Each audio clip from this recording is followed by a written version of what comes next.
Hello everyone, and welcome back to another Tomato Sauce stream. Today we're going to be playing some Beast Gears. We're going to take them into the ladder. We're going to see if we can get 5 wins in a row. We almost certainly are barely going to get any wins at all, but we want to test them out and see how they work, see what the best way to play them is, see if they're maybe, you know, tier 2, bottom of tier 2, bottom of tier 3 rogue. We'll try and work that out today. That's the plan. Hey Dragson, and hello B2K Team KoG. Welcome.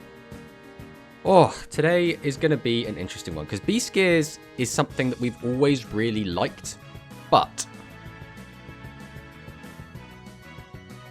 without the field spell, what are Beast Gears? They're just kind of weak guys, because the whole point is the field spell boosts them up and weakens the other meta threats. So, I mean, Catapult KoG is just a 2200 guy that has a very steep cost for his effect. His effect is good, right? Destroy defense position monsters on your opponent's field is good. But at what cost? And that cost is sending up to 2 face-up Beast Warriors other than this card from the field to the graveyard. Which is a bit rough because we don't have a ton of other great ones to use. We're basically being forced to run some of the weaker Beast Gear cards.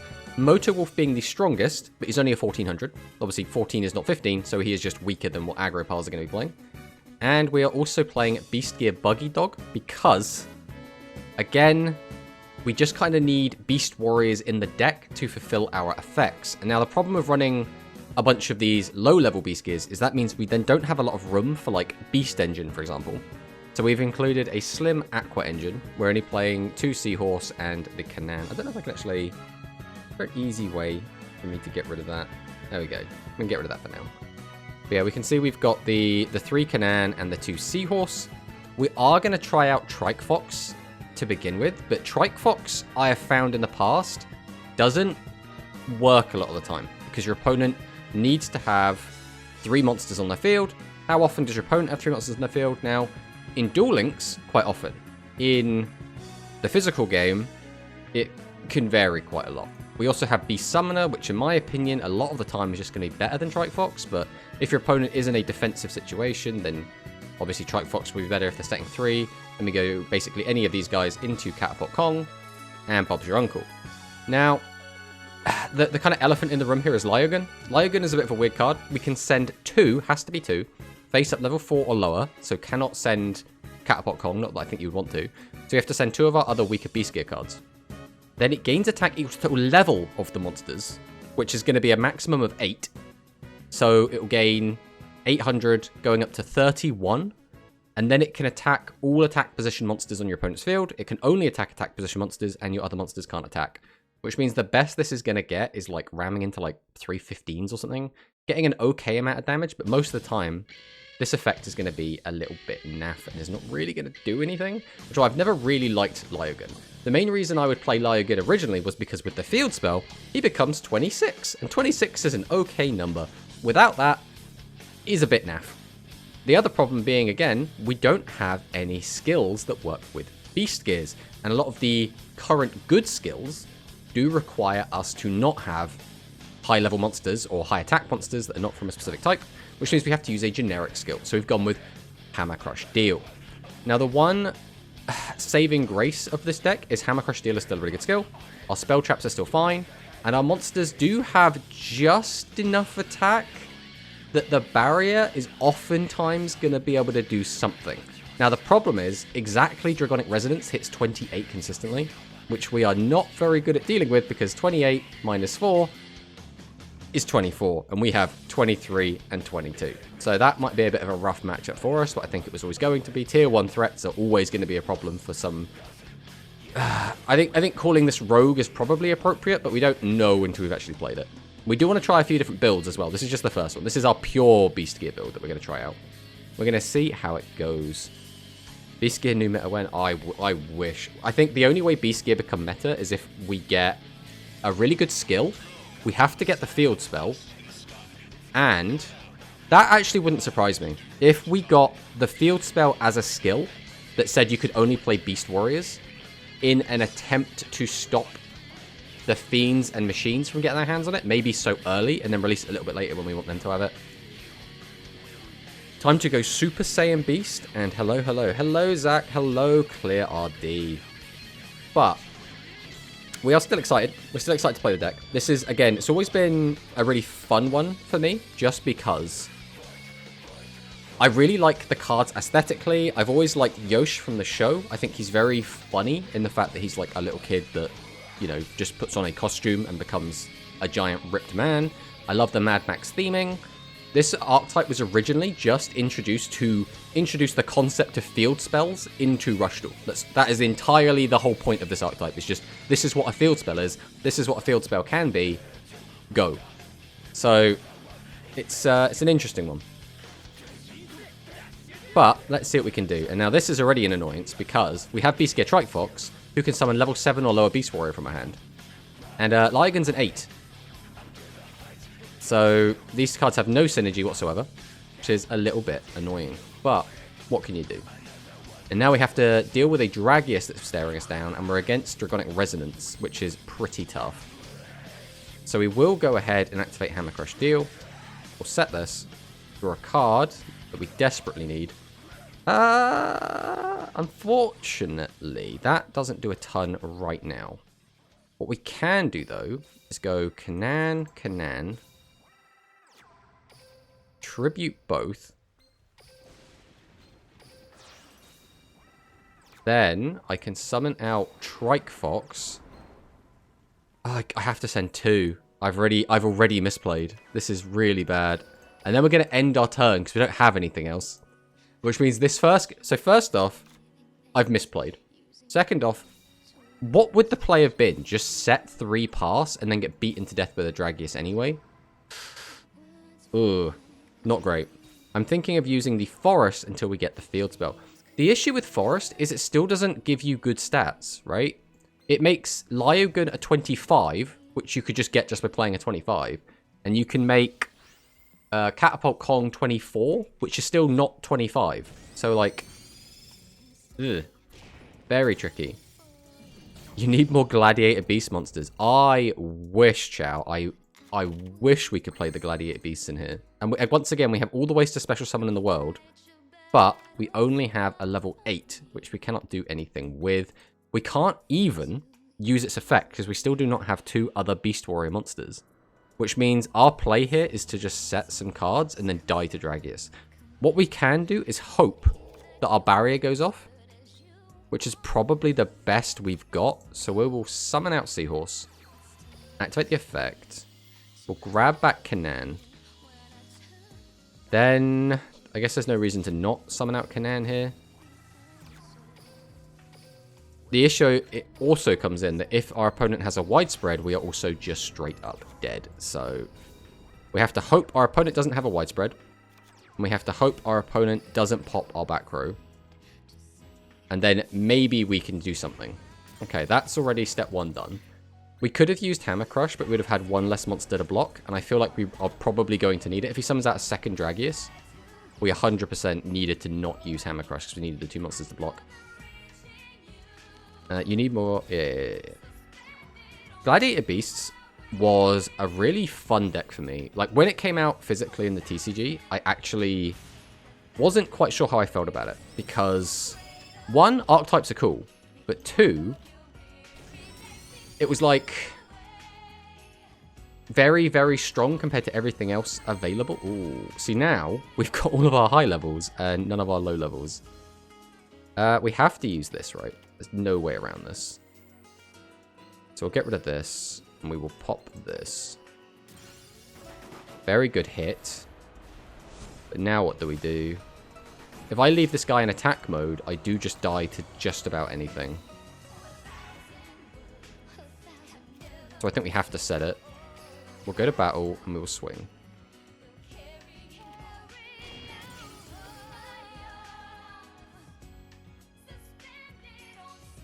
Alright, let's see what he's got for us now.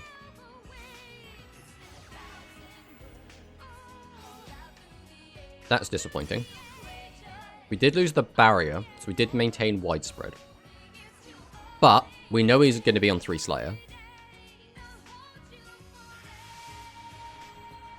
We will widespread this, though.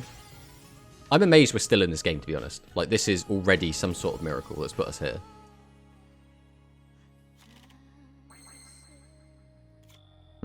There's no reason to do any shenanigans with them. Well, we can pop the defense monster if we want. So we will summon, activate the effective carrier, get back Kanan. We will then summon Buggy Dog. I'm going to Tribute 1, Tribute 2. Then I'm going to summon out Buggy Dog. I'll activate the effect of Catapult KoG. Pop Buggy Dog to pop that defense monster. Then I think we just set this. Go to battle. We'll just swing with this. And then we'll get him for 23. Now again, we now have no back row, which is very scary. We could have hit him for an extra 14 and got him very low, but then we almost definitely died of the crackback. Now we only probably died of the crackback.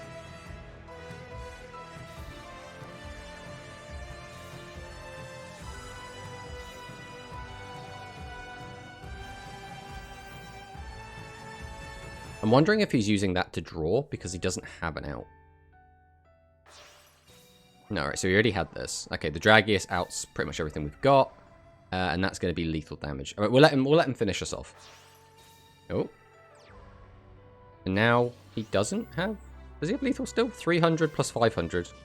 Has he just thrown lethal away? Interesting. Unless he's got Pierce back there.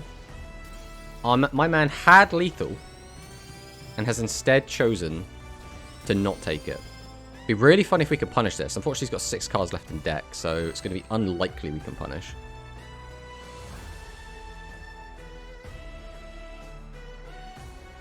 I can summon out 2 guys. And then what?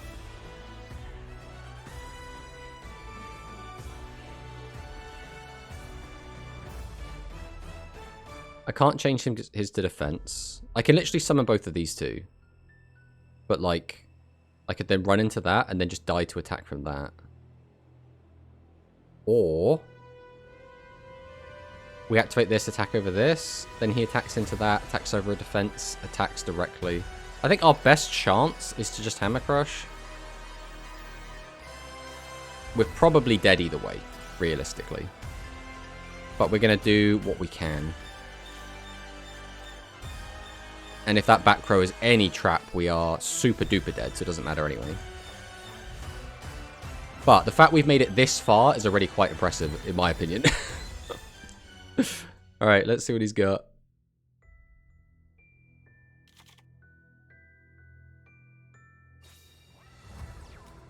Back row. Summon. Okay, so that's a tribute summon then, so the game's over. All he needs is any... yeah, that's lethal. That's lethal on its own. We'll let him finish us off again. We're not worried about... we almost managed to deck him out, though, which is very funny. He has 0 cards in deck. We could have somehow stalled out one more turn. Because we could have just set 2 monsters, but that obviously doesn't do anything. Plus, he's got the Dragius anyway, so even if we got 3 monsters down, we would still have lost that. But already, the deck is doing better than I thought it would. And I do think pure Gladiator Beast is going to be... Gladiator Beast. Now you got me saying it. Ciao. But I do think that pure Beast Gears is going to be the weakest way to play this deck. I think the best way is probably going to be... It's probably just going to be drop the Trikes altogether. And just play like Dragius or something with it. But Dragius is boring. We don't want to start with Dragius Beast Gears. Hey, Max. You've caught us playing Beast Gears. Which I'm sure is something that doesn't really interest you all that much. I mean, I have to summon something out. The issue is that both of these guys suck. I think we do set because this plays around more. And then we'll pass on that. Heading to sauna just now, since it's very cold here. Ooh, that sounds nice. Wish I could go to a sauna. Add hot tub. There is nowhere, anywhere near me, I think, where I could even go to a sauna. Not remotely close. I think I would literally have to go to a different city. Wow, 2000 defense survives. Lyogun, best card. Unfortunately, our opponent needs a 7 to get this off. Oh no, it has a face up 6. That is so funny. Oh my god, this is going to be great. So summon, summon. Tribute 1. Tribute 2. The only problem is this gets hard punished by the heavy metal, which he's almost certainly going to have. But this is too funny to not do. Go, Catapult KoG. Go, Catapult KoG. Go, Lyogun. Alright, so this is the play. Our opponent is going to summon Gargoyle, use its effect, summon another monster, tribute both. Oh, Black Dragon Rising, so it's Red Eyes Rebels. Okay. Well, the attack reduction doesn't matter at all, right? My guys are so weak.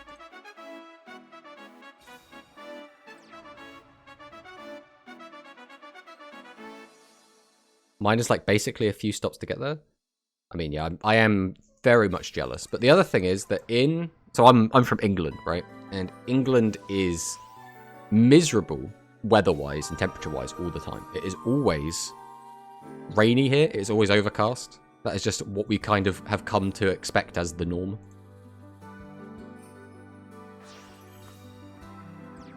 Oh, there he is. We predicted this play pretty much to the letter.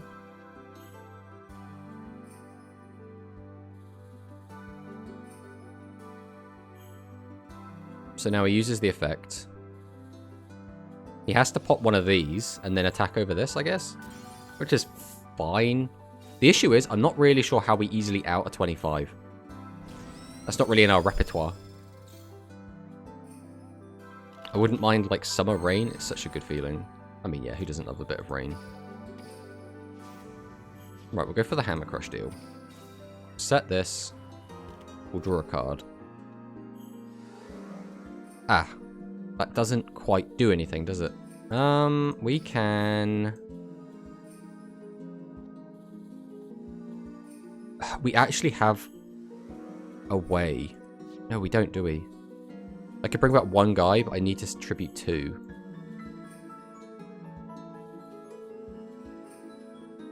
There's no good way to do this, so we just shouldn't do anything at all, right?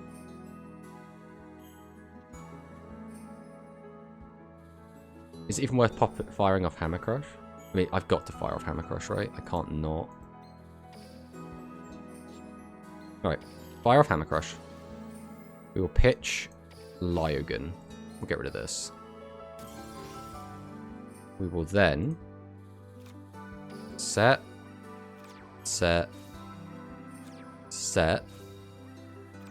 Do we normal summon Trike Fox to play around a second?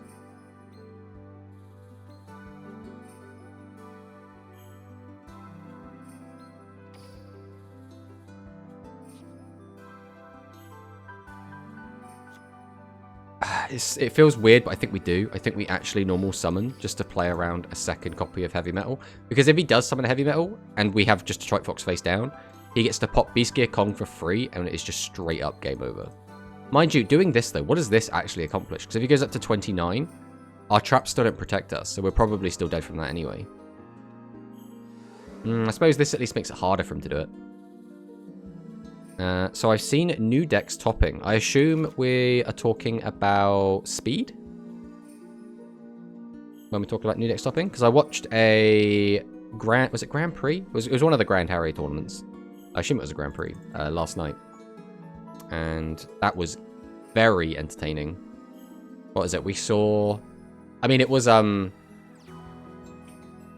won, right? But, you know, it's Tenyi. Who'd have thought? I think the most popular deck at the event was Constella. That is exactly the worst thing he could have done to us. We are now dead. That's a shame. Ironically, if we had a widespread, we would be okay here, but we do not. Yeah, we'll just fast forward through this one. Constella is even better. Yeah, Constella was crazy popular. I don't know if it's because Constella is very easy to play, if the cards are very easy to get, or if it's just very fun, but something has everyone playing Constella.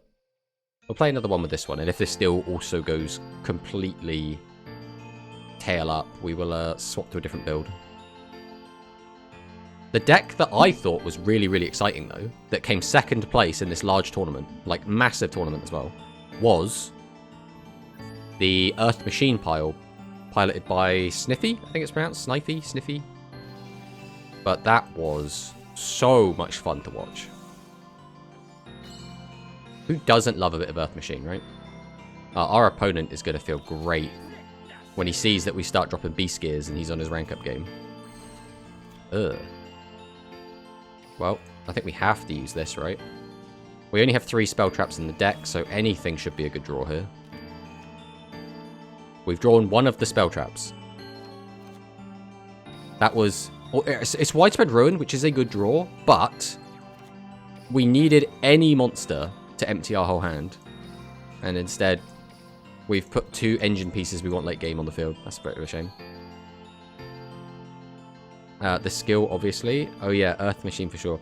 Yeah, but what I mean is, there are so many new decks, but so many people have moved towards Constella. So it's like, is it because people just really like the deck? Is it because the skill makes it overpowered and makes it very strong? Because again, it didn't win the tournament, which, you know, doesn't necessarily mean it's not the best deck. It just means it didn't win the tournament. How do we approach this?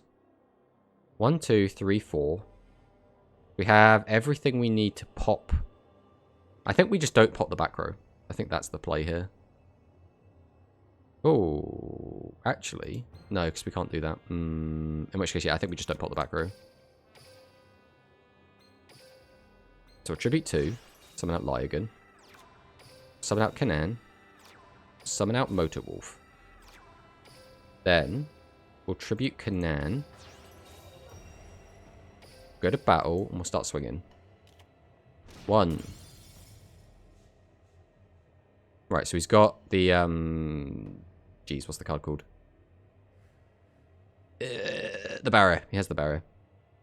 Evil Swarms also have their own skill that makes them better. Nice.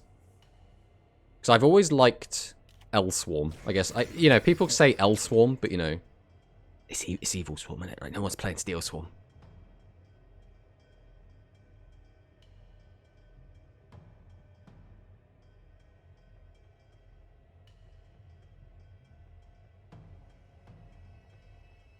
Skip into this song a little bit. This is a bit of a slow one. There we go. I always call them Evil Swarm, honestly. Yeah, it's like, the cards work with both, right? But who is actually playing Steel Swarm, right? Let's be honest.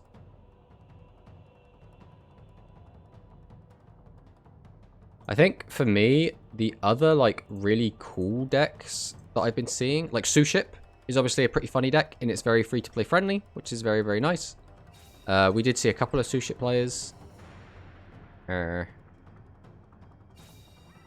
trying to think. Oh, yeah, Shadow is obviously the big hype one, right? Well, there's a Rice Terror Secure. Oh, okay. So we're playing Ancient Forces. I see.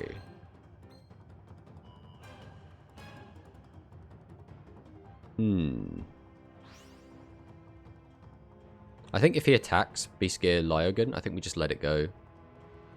I think we actually do just let this go. I don't want to waste a widespread on that. And it's just going to go down to 18, so I can just clear it on the following turn. Those are annoying cards to draw. I guess it's fine. So we will go for Hammer Crush. Discard to pop. We'll then summon. Activate the effect. Take back Kanan. Then we're going to summon out Lyogan again. Summon out Kanan. Set the monster reincarnation. Go to battle. Then we're going to swing. We're going to swing. And we're going to swing. And we're going to pass. Still somehow bullying.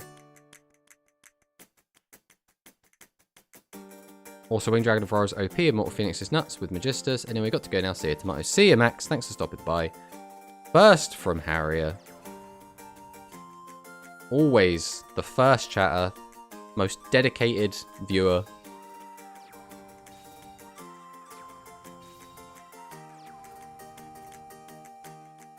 Yeah, we were just talking about your tournament last night, Harrier. That was so much fun to watch. It's a bit... The only anticlimactic thing was that Tenyi won. But, like, I don't even hate Tenyi. I'm just, you know... I'm getting a little bit tired of it being in every single topping tournament. But, still kind of fun. And that Earth Machine list was so much fun to watch. I just really enjoyed watching that. Just slap down Citadel, summon out the trains, the Infinitracks, just all together.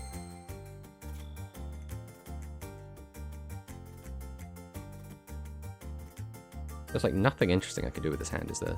Oh, wait, no, can I game? Bam, bam, bam. No, I don't have a Beast Warrior to pop. Ah, I'd have to sack these two, summon this, pop this to pop that. 23 plus 28 is not lethal, right? That's 51. And I have no way to get any bigger. Oh, I have Monster Incarnation.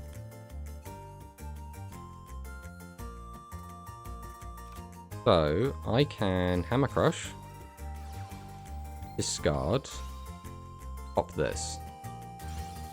Then I can Monster Reincarnation, discard, take back Motor Wolf. Then I can repeat 1, repeat 2,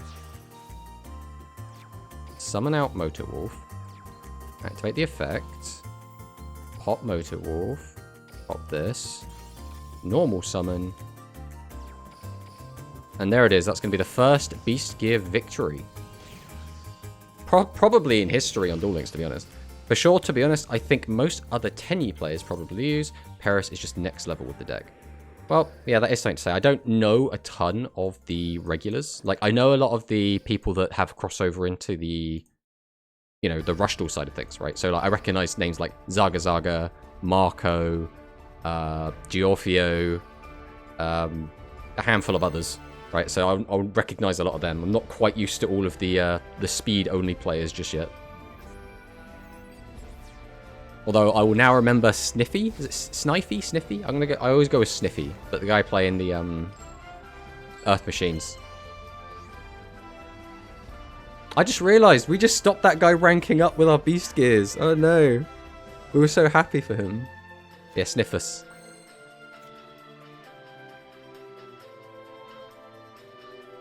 What do we do with this hand? We can summon out two big guys and immediately lose both of them to Dragius.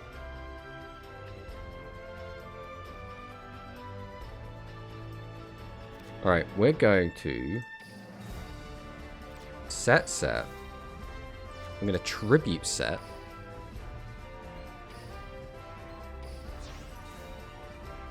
I'm going to summon out Carrier, activate Carrier, bring this back. Going to set, and then I am going to tribute set over again. This is the play. Then we're going to pass. But yeah, I think it's really cool right now that exactly where speed is. Speed seems to be like I don't actively play the format all that much, but from a spectator point of view, speed is in such a cool place right now. Absolutely loving it.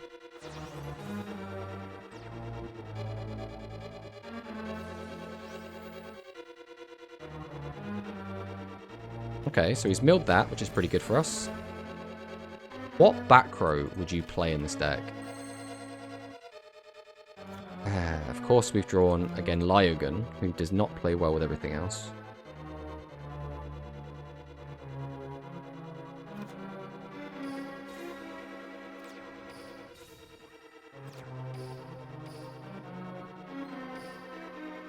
So go ahead and tribute both to summon. Flip this up. Normal. Set? I don't think he should have good back row, but he's going to have them anyway. Like, I do not like people playing the barrier with Seven's Road. It just feels wrong. Right, he doesn't have 2. And then we'll pass on that. Always love seeing widespread milled. Exactly. Especially when it's not me doing it, right? That's my favorite time to see widespread milled. Okay, we're going to lose our barrier. That's kind of fine. Especially if he's on... I know, he's just playing aggro's and he's playing dragon casters. This is another thing. I don't like... I think there's no reason to play SRM over Ancient Arise. Except, like, you want a high roll, I guess. You have to, like, build the deck clunkier.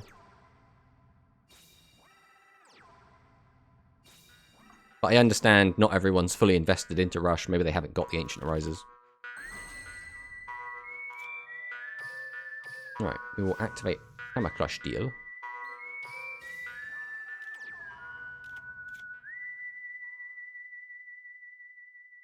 Do we Hammer Crush his Hammer Crush?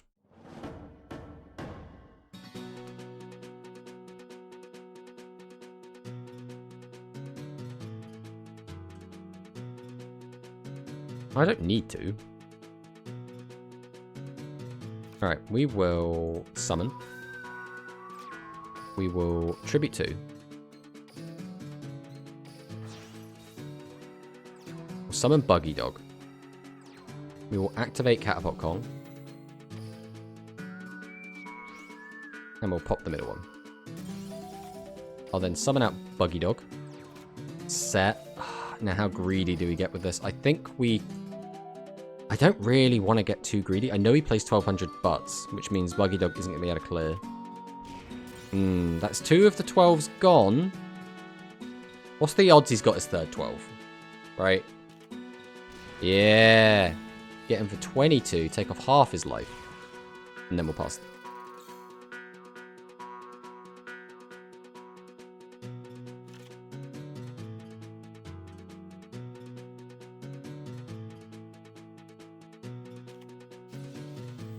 Right. So he knows we have a Hammer Crush, and he knows we have a Mystery card. So is he going to prioritize the Hammer Crush or the Mystery card? Goes for the Mystery card.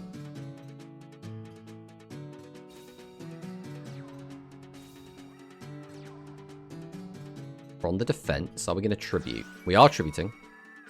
Summons out Dragius. He knows this is Hammer Crush, so we can just push in. That's a full clear, which does kind of suck.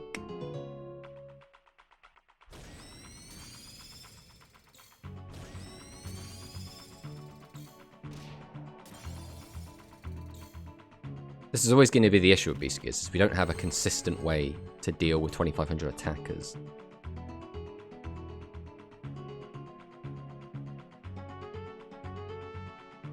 I almost think we just straight up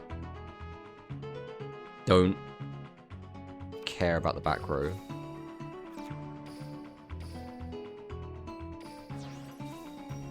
It's super greedy, but I want him to have to guess which back row to pop. And I want to maintain as many cards as possible. The only punish would have been widespread, which is already gone. So no other back row would have stopped me. So I think we're chilling. We're big chilling.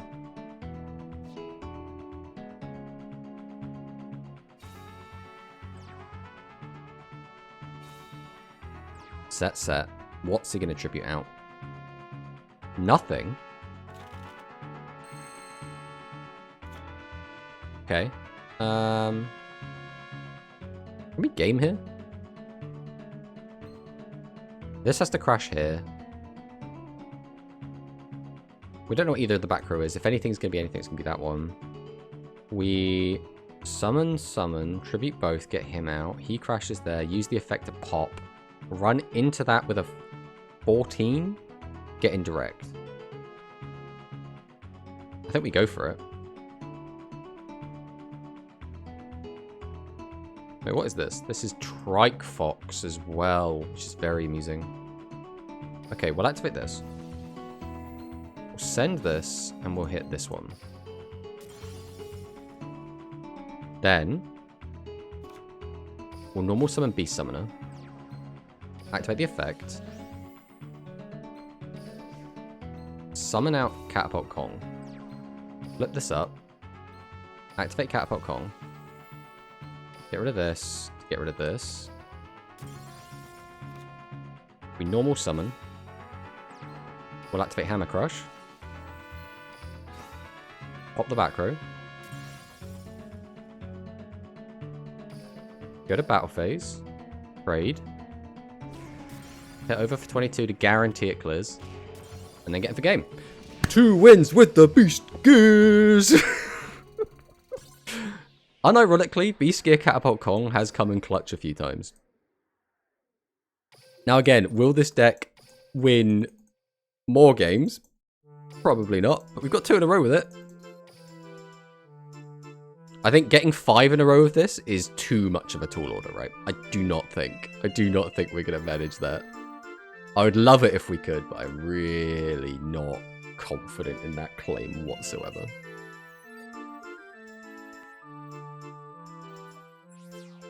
Alright, Brick Smash, playing Yuga.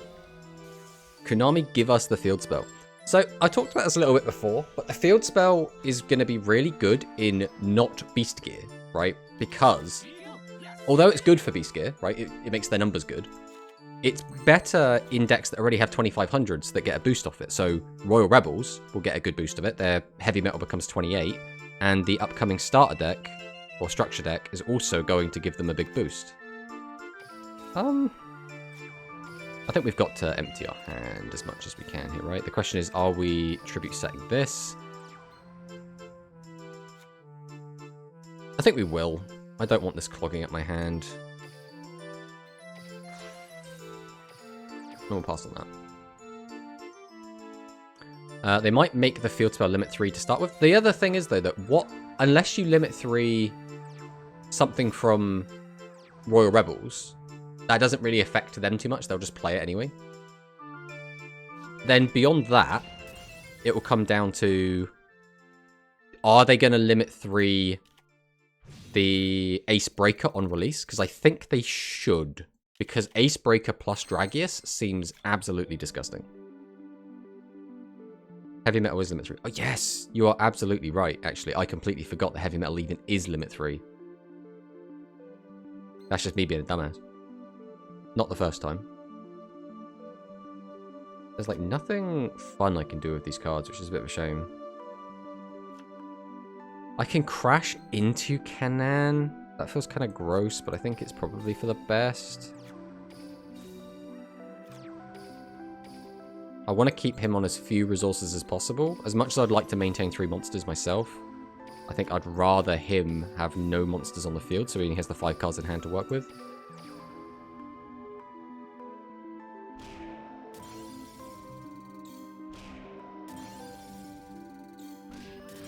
So we'll do this and pass. If they don't give us the field spell, then put it in a skill. See, that is what I was thinking, Dragson. I was wondering if they'll give us the field spell eventually, but to start with, they could put it into a skill that says you can only run Beast Warriors, or the only like level 6 or higher you can run a Beast Warriors, or the only 1400 attack or more you can run a Beast Warriors. Something along those lines. That wouldn't surprise me. But at the same time, I expect them to put Ace Breaker to limit 3 immediately anyway. So, with that in mind, they could just do it anyway, right? They could just bring it out at limit 3, then you can't play it alongside Ace Breaker, you can't play it alongside Royal Rebels Heavy Metal, which are the 2 cards that would get the absolute most out of it.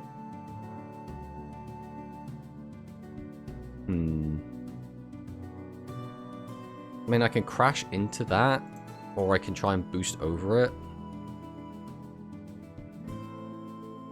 1, 2. Tribute 1 for that, tribute 1 for that.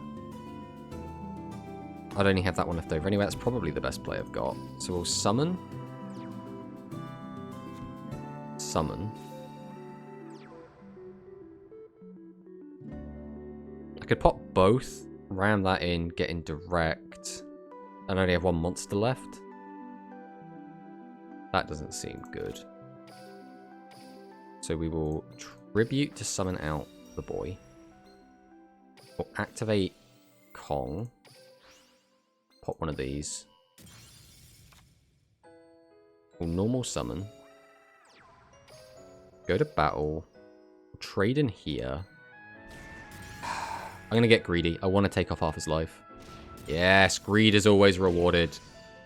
Then we'll pass on that.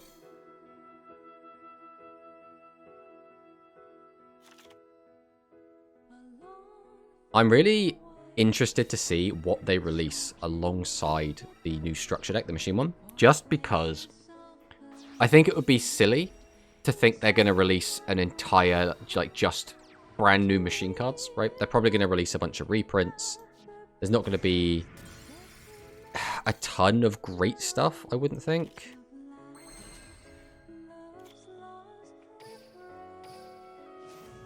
Right, we always Hammer Crush deal here. Slap that down.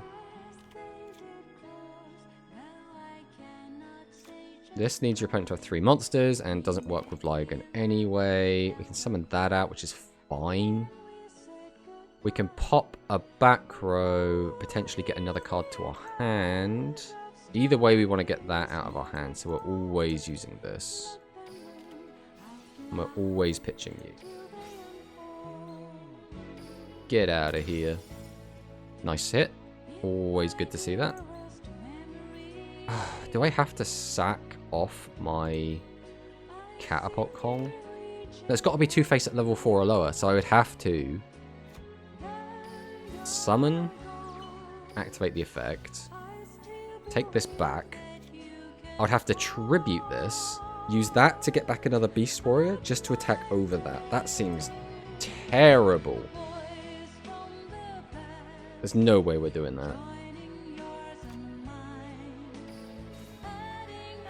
So we are just going to tribute this out. We're going to set this. We're going to set this. We're going to go to battle, and we're just going to attack it with this.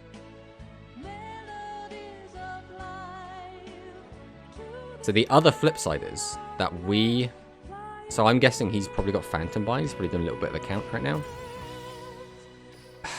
We're going to deck out way before him. So we need to get aggressive, which is something our deck is just really not good at doing. These effects are getting more and more like modern effects. Yeah? In what way? Okay, Hammer Crush. Hits the reincarnation. All he has to do, though, is stall out and he wins. Another Hammer Crush.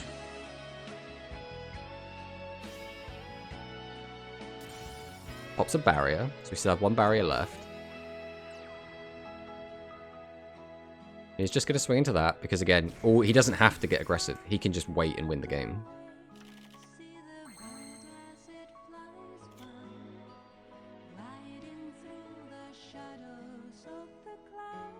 I think we just don't play anything, right? In order to attack over this, I would need to sacrifice 2 level 4 or lower, which I can't do while I've got Catapult KoG, which means I'd have to draw out a second Lygon. We do have 2 Lygon left in the deck, so that is a possibility. It just sucks really bad. So we're going to play the slow game as well, because what else can we do right now? All he needs to do is wait until he draws out a second 2500 attacker, and then he just gets to beat over us. There's nothing we can do about it. Lygon's effect is too crazy. Ooh, that's annoying. How dare he play a strong deck?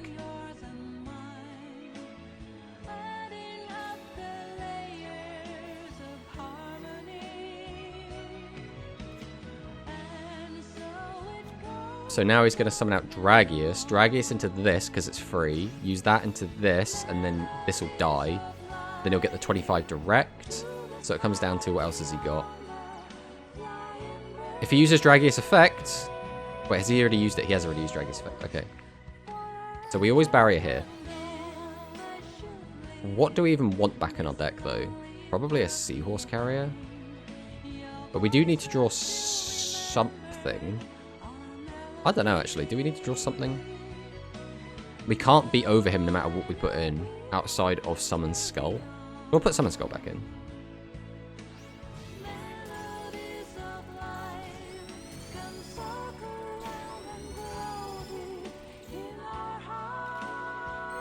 That is a very funny top deck. Do we actually win from deck out? Oh my god. So I guess we will still lose if our opponent has a Pierce. I guess he need 2 Pierce. All the monsters we've set have okay defense. So we're probably going to win this. Is this going to be 3 wins in a row? I think we won our last 2 games. I can't remember if there was a loss in there somewhere.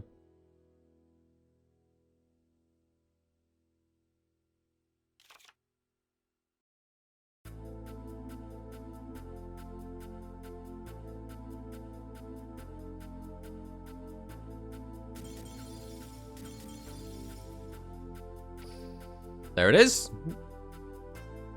Is that 3 wins in a row on the Beast Gears? No way. Especially not the pure Beast Gear. This is, I think, the weakest way to play this deck. Yeah, 3 wins in a row. I mean, we got to keep going. As much as I'd like to, like ride this 3-win streak onto swapping to a better variant, I think we've got to keep playing pure until it loses, right? The skill would read, this can only be used if the enemy monster with 1400 attack in your deck are Beast Warrior. Requirement to summon a level 6 or higher Beast Warrior monster this turn. Effect, set the field spell from your deck, maybe your grave. I would... So, field spells have a similar problem in Rush than they do in Speed, right? Which is, it kind of sucks to lose a card from your hand to get out a card that doesn't plus you. Now, obviously, modern field spells do generally plus you, right? You activate a field spell, it searches something from your deck, or it does something on activation. But, I guess, are we just going to leave him in hand? I think we do. Nah, we're going to set him. I really don't like just having him in my hand. But, we're going to set this as well then. I would prefer it if the skill created it out of nothing, right? I think unless, like, make it so like you discard a card and you just create it rather than having to potentially draw into it and have it like mess everything up. Like shuffle a card from your hand back into your deck, activate the field spell from the void. May not get this skill, but one could hope. Aha. So Seahorse is currently not live. There's no reason to hold on to it. What is this? That's the question. If he said it, it's either Pitcher Slugger or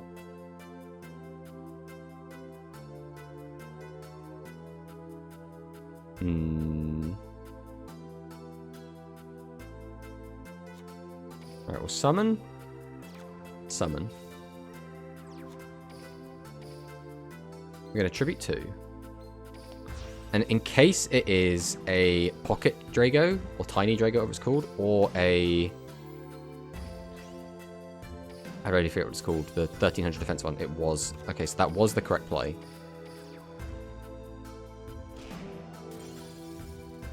So we're crashing both of these, get some okay damage in. Now, again, this board gets ripped apart by anything that pops my back row. And also, these guys are too weak to deal with 2800 attack monsters with the trap card, so that can work too. Hi, are you testing Beast Gear? Yes, we are, Narad. We are jamming some Beast Gear. Trying to see, what are we taking back? Dragorite? Why would you take back Dragorite here? What are we doing with the Dragorite in hand that we couldn't otherwise do? Ah, you needed a level 4 because the other one was level 3. So this is the card that was drawn. So this is the last card that was in the hand. So you're just going to leave that on the field. Right, you can Resonance if you want. It doesn't do anything. What skill are we using? Right now we're playing Hammer Crush Deal. Speak of the devil. So we will go with the Hammer Crush. We are just going to activate the Hammer Crush. I don't think we need... We don't really need much of any of this, really, do we? I think we probably maintain just the highest attack monster, so we'll discard this, and we'll pop this one.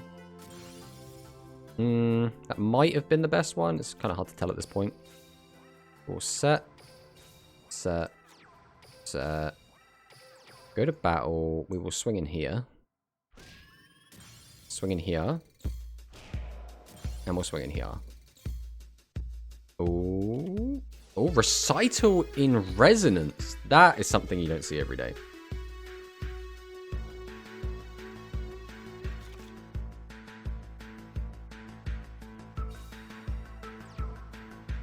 Okay, Twin Edge. We have a lot of back row now, which is going to be pretty scary for this guy. Momonga. He is on the Piercing Dragon Bunker Strike. I've seen a lot of people just completely fall off of Piercing Dragon now. I think a lot of people are valuing Phoenix Dragon and the Sluggers, or Pitchers, whichever one's limited, more than Piercing Dragon Bunker Strike.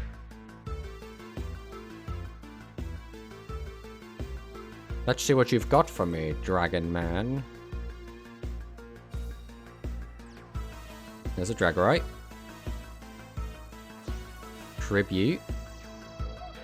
Fire Guardian is kind of funny.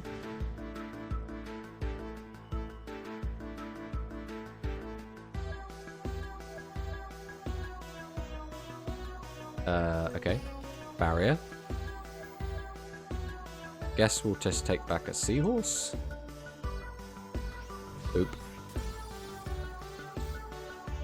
And we've won the game. This was all it took.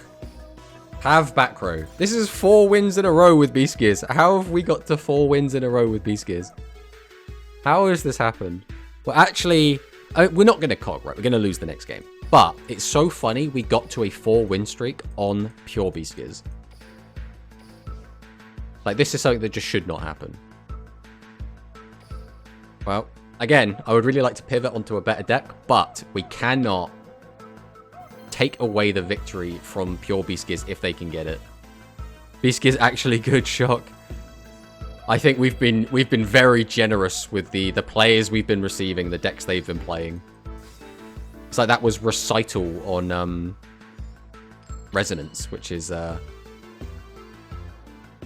pretty questionable decisions. I'm going to wait until Rage of the Wild Beast comes out, and I need 2 more Lyogun. Lyogun, I am not a big fan of it, personally. Well, this hand sucks.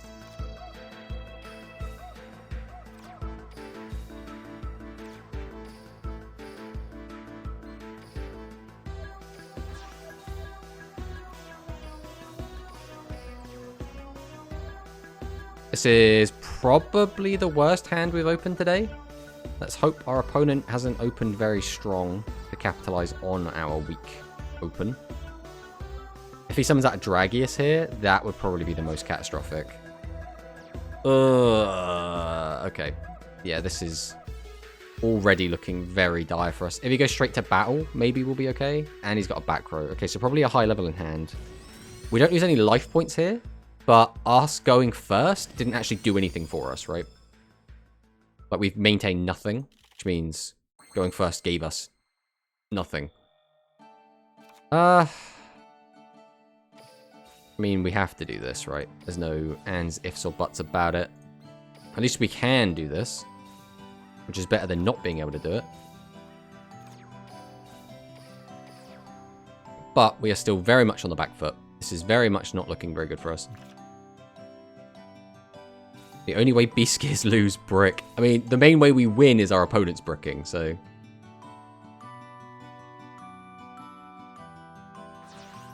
Tributes 2 for... Oh, the absolute worst card for us.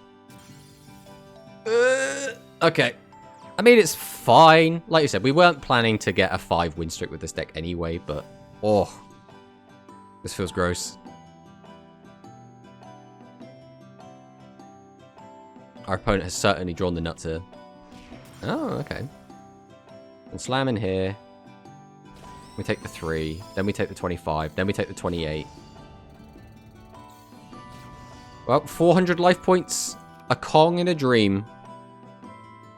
I don't think there is any combination of cards that actually win us the game here, but by golly, we can try. Go, Hammer Crush.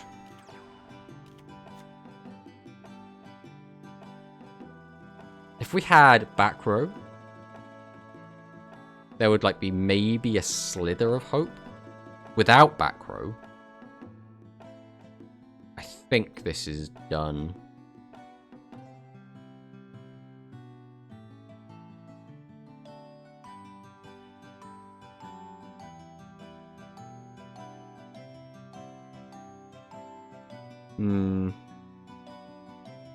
Yeah, I think we're just dead. I can get out Kong, but Kong doesn't do anything. So I might as well discard it. Because if that back row is anything, I'm straight up dead. And it was the best possible card it could have been for him. So we will get out the Summon Skull. We will just set these. And then we have to just clear this. But again, like, we're dead to anything, right? Like, Dragius, attack, and then just attack directly is game. So just a normal summon is game. If he summons out anything that can get a boost from Resonance, it's game. Like, our only win con here is that he has bricked so hard, he can't play anything from his hand. If he doesn't tribute, we're still in. And there goes our hopes and dreams. Although I'm very pleased that we got to a 4-win streak, right? I did not expect... I expected this deck to win 1 in every, like, 3 or 4 games. Because, again, this deck struggles so hard to deal with 2,500 attackers. I think one thing I would like to do is incorporate... It's so hard because the deck has barely any room in it to fit what you really want to be playing. It's a shame we don't actually have the character who actually uses Beast Gears, though. Yeah, it is a big shame. I want to keep playing the pure variant. Do I want to still keep playing the pure? I don't know if Beast Gear Lyogun's ever actually going to do anything relevant. And it's Earth, which doesn't play with the new card we want to put in anyway. So, I think what we're going to do for now is change over to Beast Gear Aggro. So this version of the deck basically doesn't play the Trike Fox, because Trike Fox is a little bit shaky. We are still playing the Beast Summoners, because they're just generically a good card. We're on the Seraph of Darkness now, which is pretty good, because we can change monsters to defense mode, and Beast Gear Emperor Catapult Kong can pop monsters in defense mode. On top of the fact, we also get to play Dragius, so this kind of acts as a double board breaker, because Dragius can just attack over and then attack directly, whilst also Catapult Kong can pop defense monsters. Now, this isn't going to like fix a lot of the problems. Basically, we've taken 6 cards out of our last deck and put 6 cards into this deck. What was the other card we've actually taken out? We took out 3 of the Lyogun, obviously. Oh, 3 Lyogun, 3 Trike Fox to put in 3 Seraph, 3 Dragius. But again, this is just going to be kind of a... Oh, it's Dragius the deck with some Beast Gear stuff. But unfortunately, that is kind of what Rush is a lot of the time now, especially if your deck of choice doesn't have a specialized skill. At the end of the day, you're probably just playing a Dragius pile with your own kind of spin on it.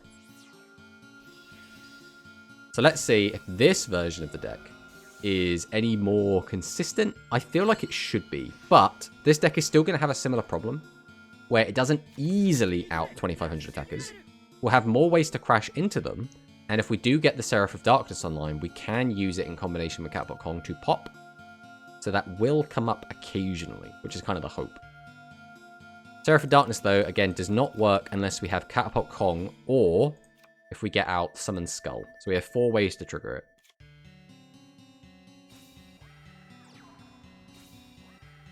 Okay, 2 defense monsters, 3 defense monsters. Tributes to summon out Yami Ruler. Now, our deck does play around this, but we would need to find exactly Beast Summon off the top. That's a shame.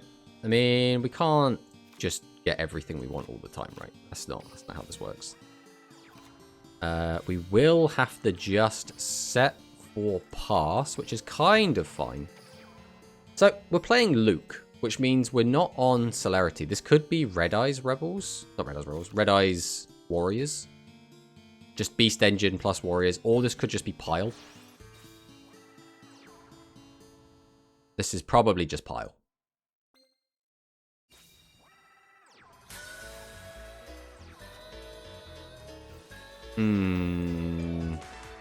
Dragius is like the most annoying thing this could have been, because we could have just stalled for ages, but now we definitely cannot. And we're going to lose our Seraph. And Seraph is really the only way we have to out either of these cards. I think what we really need is like Seraph, Hammer Crush, and Beast Summoner in this next hand. But one of those things. Unfortunately, on its own, it does nothing. I mean, we can get our Seraph back.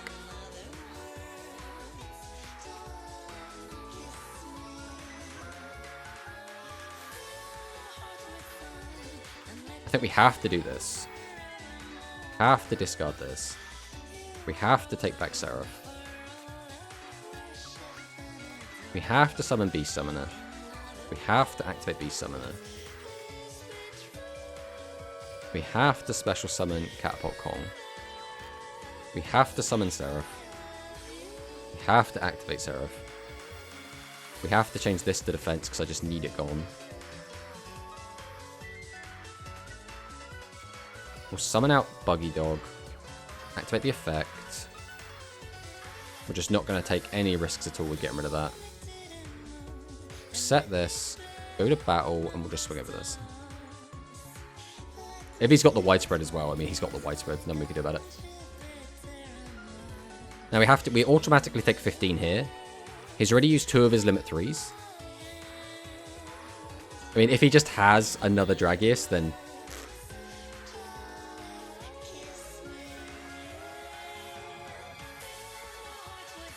Has he got another tribute monster?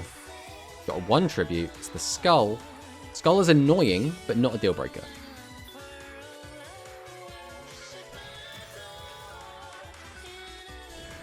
The 6, and then we take the 15 here, which does put us very low. But our opponent opened 3 25s basically. Like, it's very difficult for us to do anything there. Ooh. Right, Hammer Crush deal. We set Hammer Crush. We draw. Oh, that is like the worst possible draw. Okay, we'll activate this. We discard. We pop fresh one.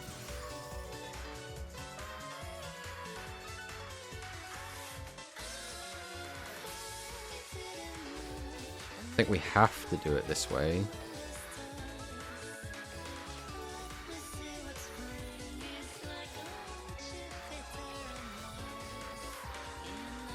We're almost certainly dead here, but we will play it out. We can deal with both of these, so if he doesn't play a monster or if he sets a monster, then we're fine. Our hope is that he thinks we've got barrier or barrier widespread down. Doesn't pop any of our back row, and is scared of that. This just plays monster defense. If he just normal summons, we are just straight dead. Yeah, there we go. That's just death.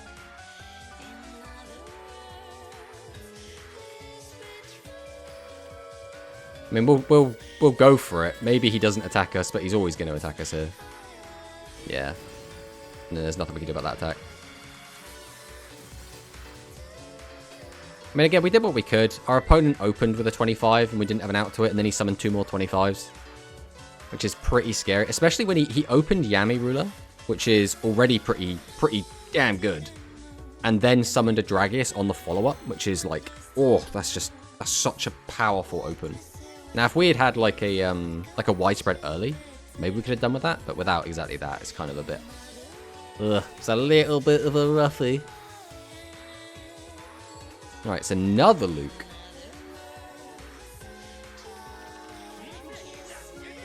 Let's see what this Luke's got for us. We have actually seen a Dragius this game.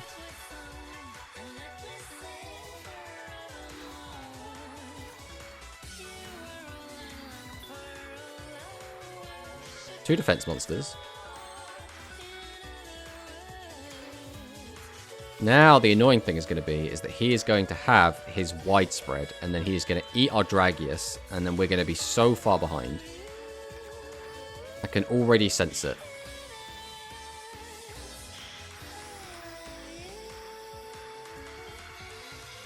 Flips over widespread. Predictable. And then we'll attack with this one. And then we'll pass. So again, now we're playing on the back foot. If that had gone through, we'd be in an alright position. But then even then, he'd have had 3 back row. Why are you on Dragon Bat? Why? What possesses a man to include Dragon Bat in his deck? What are we going for Reincarnation for? Triad Drago? I mean, I guess. Just want the draw that bad. If he's got another Tribute monster, it makes a lot of sense. Okay, not even going to use the draw. Slayer gets to pop this. Both get a boost. He goes up to 3,000. He goes up to 28. We're going to be almost dead. And this entire play, by the way, is just because he had this widespread. If he didn't have this widespread, we would be in a really, really strong position. But he had exactly the widespread, so now we're pretty much dead.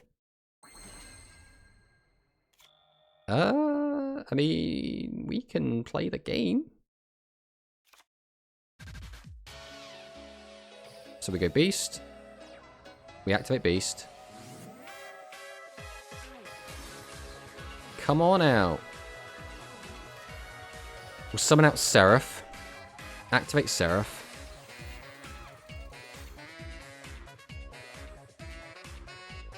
Then we have to change this to defense, right?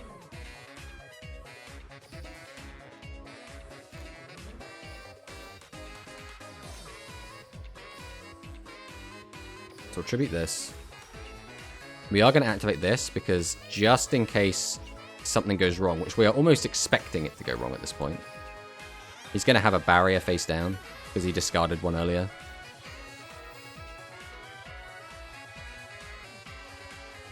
Yeah, man opened the nuts. There's no way we could play around that.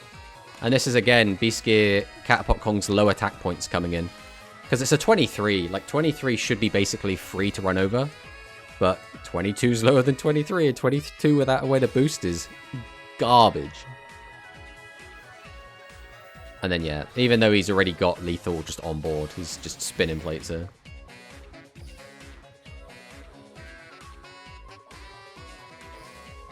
Yeah, I want Beast Gear to have something, right? I want it to have legs. That's what I really want, but with only having 2200 attack and 2300 boss monster, I don't know what you can do with it.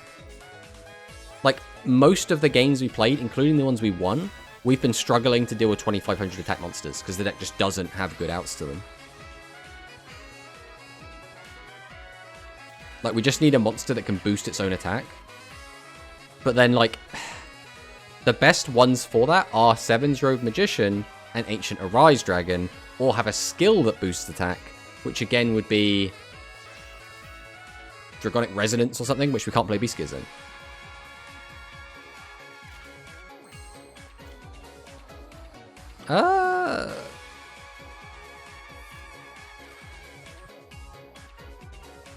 I mean, we'll go for it, but this is probably not going to work. Especially because his back row is just going to be Widespread Ruin.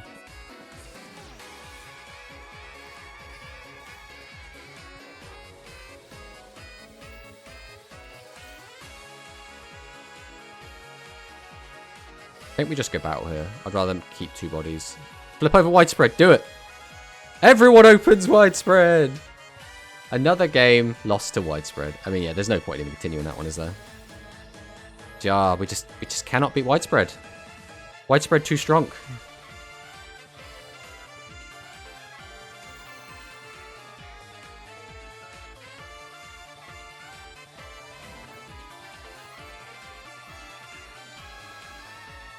What is it with everyone opening Widespread today as well? Sheesh. There's so many situations where you find yourself in, like, if my opponent doesn't have Widespread, I have basically won the game. I am in such a commanding position. But if they have Widespread, the game is completely over. Well, there's our Widespread. Now, Widespread is better when you don't set it on its own, but when you have to set Hammer Crush using the skill, that isn't much better because they know exactly which one to hit anyway. Alright, we're going to set. Set. We're going to tribute set this. And again, just because I want more bodies, I'm going to summon out Carrier. And use the effect. Grab out the Canaan. Having this in attack mode sucks, but I just want 3 bodies so I don't just randomly get blown out by something completely random.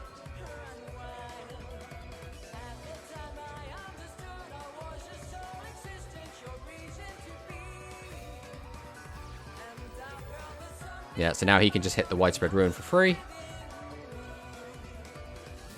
So he knew that was Widespread. Well, he knew that was Hammer Crush. And he deliberately went for that. So he wants to protect his face down. Which means he probably has his own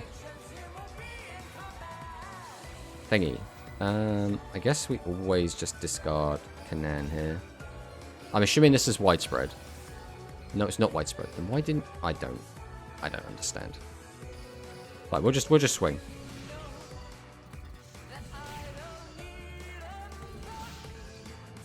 Alright, if he's hangry, he's hangry. We've got the Widespread. So we're insulated a little bit. So he's not hangry. You will always have Widespread love for Beast Gear. I mean, Widespread Ruin kind of looks like it's a Beast Gear card, right? Like, it's got that kind of aesthetic about it. That same energy.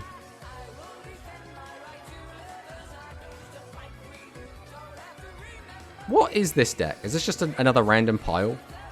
Like, it's got Gravity Press. It's got D and Keto. It's got Spellcasters.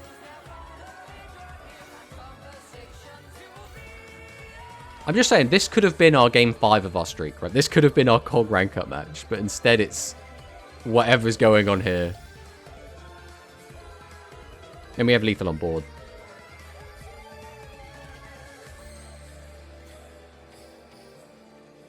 Go get him. Go get him, Seahorse Carrier.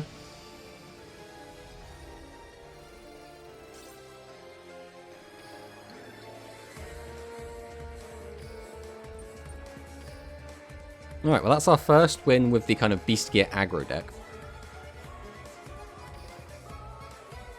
I don't... It's a tricky one. I think Catapult KoG has the better effect, but its attack is just so low. It's so low!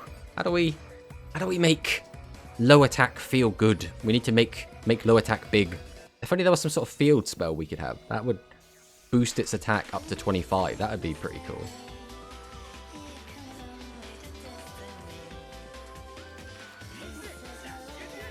Well, this is a hand of moving pieces.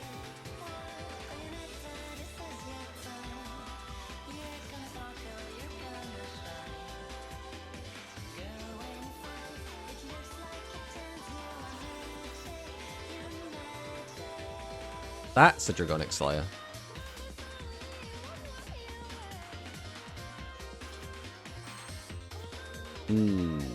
Well,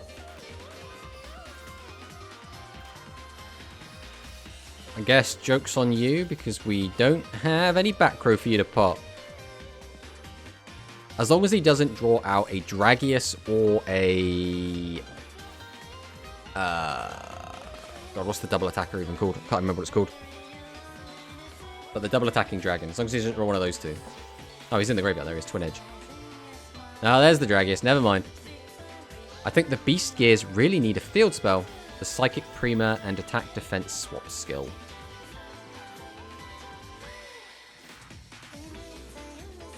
I think, realistically, they only really need one thing. And I think the field spell would kind of cover a lot of the bases. Like, if I had the field spell here, being able to weaken Dragius plus Slayer. Now, obviously, Slayer outs the field spell, which kind of sucks. But just reducing the attack of all of their guys by 300 is so big.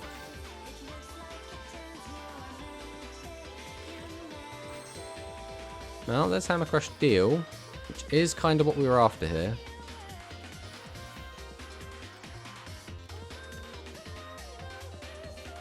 It's not really what we wanted to draw, though.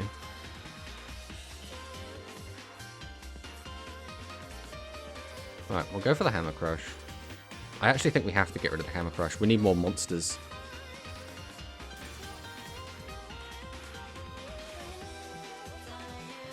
We don't have a Dark level 5, so I can't use that. Which means... And we don't have a Light Aqua.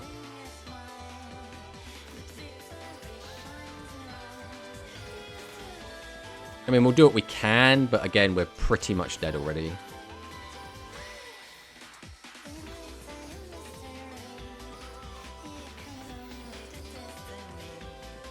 Having a back row behind this would have been pretty good, because then he needs to find an out, but chances are he's probably holding onto a Slayer anyway.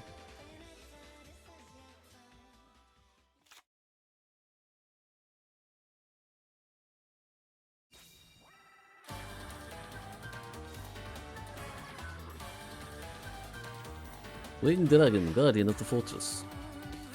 I think the best skill is Hammer Crush after watching you for a while, since back row is an issue, and you can use it to fix Dead Hand. Yeah, I mean, Hammer Crush Deal is, I think, just the best generic skill anyway, right? Yeah, there was the Slayer we were talking about. We boost this, swings there, swings there, swings direct, and we're dead pretty much from... I guess it would have to be the second attack as well, we actually die.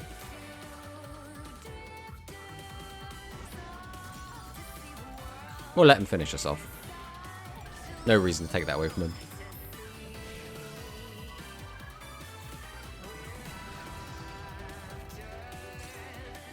What I should do, though, is go back and save some of those replays in case I want to do a deck breakdown for this.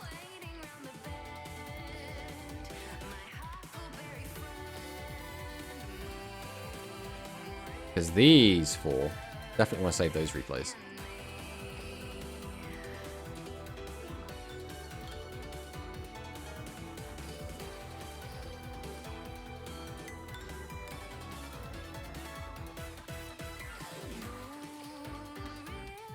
I could maybe just use those bottom 5 completely. I think they're all fine games.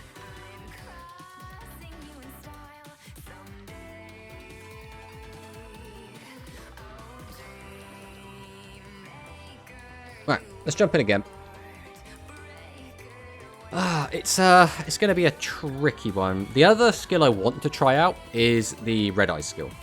Because although it's a little bit funky to make it all work, Red Eyes does have a little bit of appeal to it in that you can reduce the attack of your opponent's monsters with the skill, which is something this deck struggles with, right? We basically struggle to get high enough attack points. So if we can reduce them with the Red Eyes skill, we can kind of attack over it.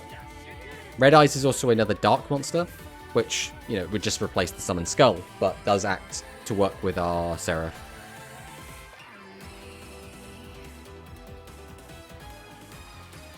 Let's see what Brian Sanji has for us. Monster defense. 2 monsters in defense.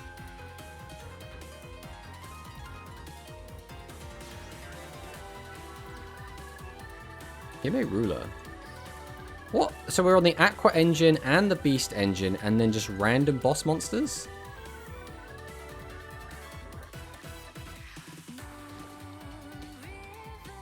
Okay. Oh, that is like the worst draw. A Seraph there would have been incredible. What do we do with this hand now? This is like... This is a tragically bad hand.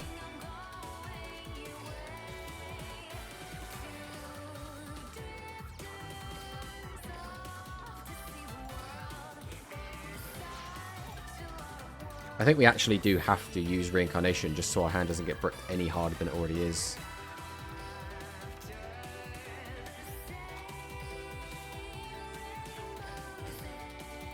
I think we have to go for max damage here. And then if this is a 14, we just get punished. So this guy is playing Beast Engine, Aqua Engine, and is playing Palace Gargoyle to facilitate the heavy metal. This guy is on like just pile the deck. Jesus, he's playing like everything. And he's also on the level 1 Fiends for Fiend's Majesty. What on earth?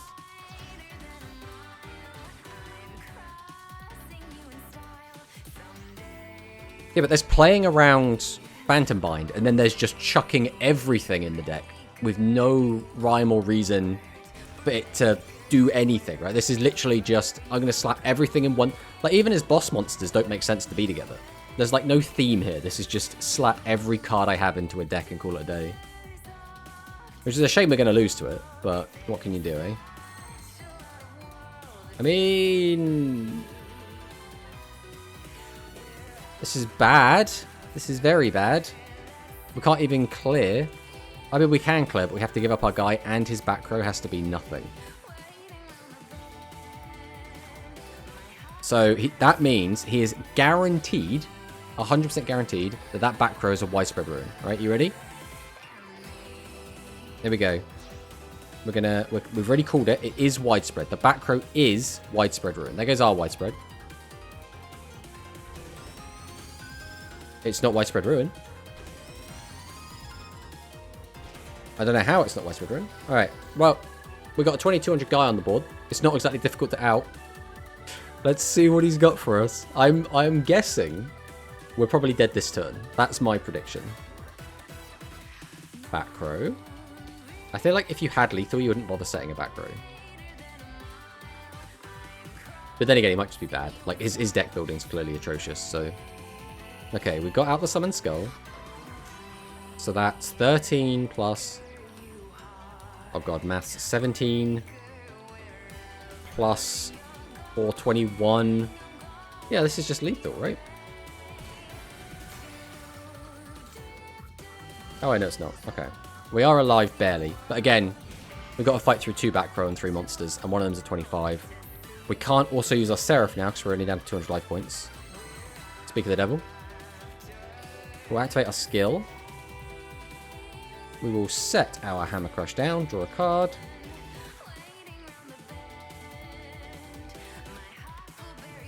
That doesn't do anything.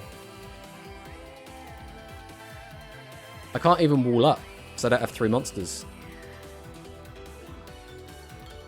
Our win con is that he changes this to defense and doesn't attack. So, yeah, the game is over. There's nothing we can do here.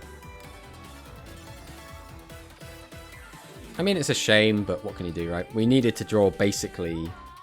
Well, that's the other thing. Even if we drew a Dragius there, we still have to crash again into another 25 just to clear it. It's the same issue that the Aqua aggro deck has. Because it doesn't boost attack very much, just your opponent summoning 25s, either attack or defense, just walls that deck really hard.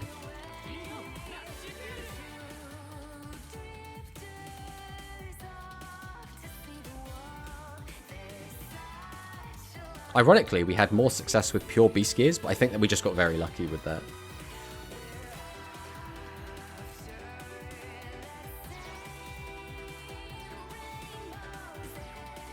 Okay, T-set.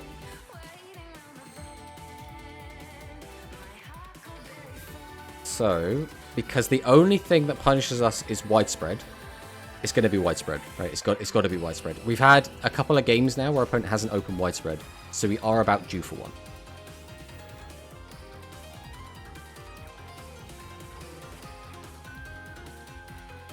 No widespread, okay. And we are against Beast Gears. Interesting. We've got them down to 23. Turn 1, which is quite nice. Magician Shuffle Beast Gears. Okay. What is the synergy? Is there any synergy? Why would you specifically play this engine in this deck?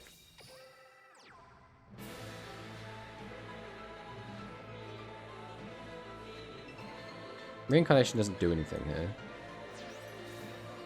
The MG comes down. Summons. Oh, he's going to boost it. That's very good for him. If he didn't have a boost there, we were going to be in a really nice position. But now, things are looking a little bit dicey. We now have to get lucky off the top. So he just doesn't want to randomly die out of nowhere, so he crashes in there. Respect that.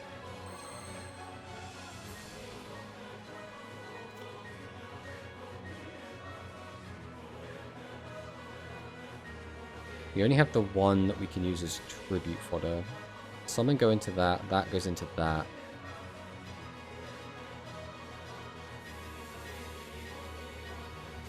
If I change it to defense, I then cannot pop. So it doesn't matter. I could bring back... Well, I have to change to defense either way. That is happening.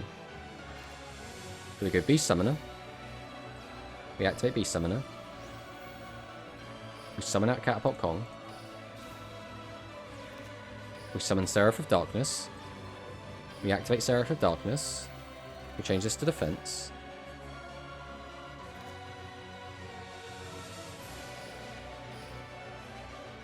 Tribute 1, Tribute 2. We'll set this. Activate the effect. Go to battle. We'll swing into this. Swing into this. We win the game?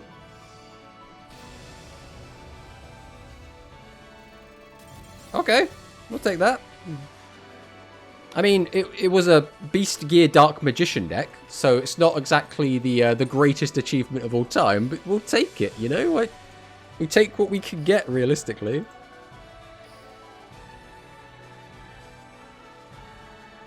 Right, let's go again. Let's go again with this deck. I think if we lose again in quick succession, we will probably swap to trying out the Red Eyes build. Bifrons from the UK. That's what you got for me. Playing the Luke. This man doesn't know about my Beast Gear. We're about to rock up.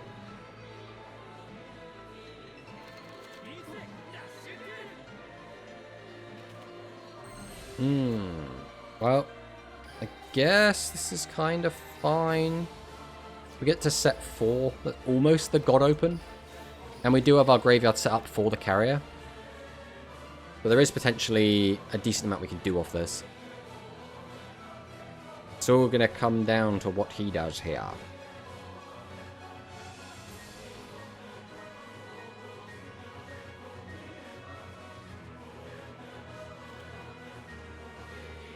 If nothing else, the Beast Gears are very fun.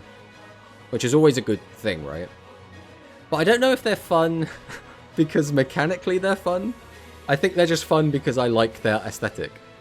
Which sometimes is enough, right? I'm sure everyone in chat has at least one deck they like entirely for its aesthetic and not its gameplay. Okay, so this means we're against Resonance.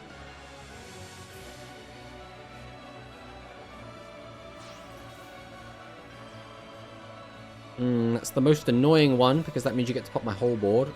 Unless you can't summon another monster. Okay. So I do get to keep my back row. Unfortunately, it's not very good right now. They are fun when you win. Any game's fun when you win, Narad.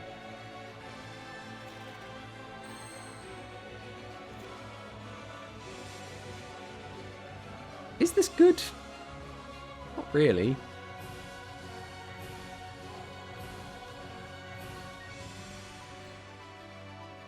This entirely comes down to whether or not he has a back row that stops me. But, I mean, we have to go for it, right?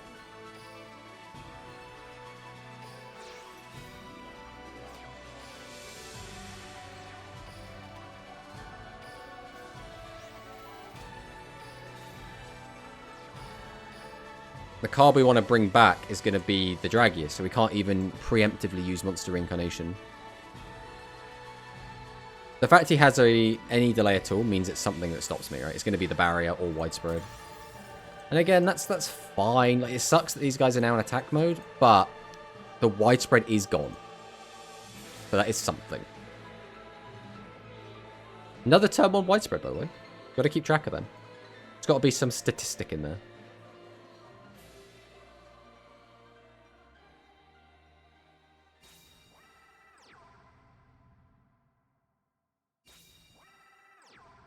Right, there's the Slugger.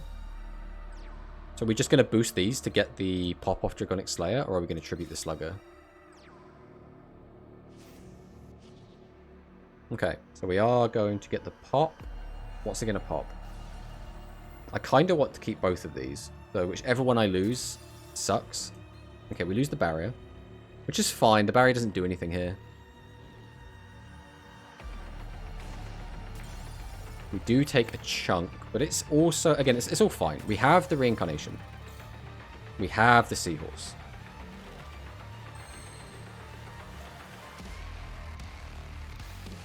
Alright, we'll go seahorse. Seahorse effect. Bring back Canaan. Summon out Beast Summoner. Tribute 1. Tribute 2. Monster Incarnation. Bring back Dragius. Now the punish is that he has 2 combat tricks. Now he could have 2 combat tricks, but if he does, there's nothing we could have done anyway. We have no back row to protect ourselves. He is always going to get a boost and attack over us either way. So we get him for 25. If he has 1 combat trick, it still sucks, but we're not dead. At least not immediately dead. I'm going to head off to walk my IRL beast. Good luck with the rest of the stream. Thanks for stopping by, FIFO. Always a pleasure. Let's see. What? Well, there's no way he does anything here, right? No matter what, there's no way he does anything here. Right, we swing here now because he could have Recital. So there's the barrier. I think we're dead no matter what if this doesn't clear, so we have to attack here again. If he has another combat trick, which he does, then there's nothing we could have done. Like, realistically, this man opened double barrier, widespread ruin, Dragonic Slayer, and monsters. Like, there was no winning this.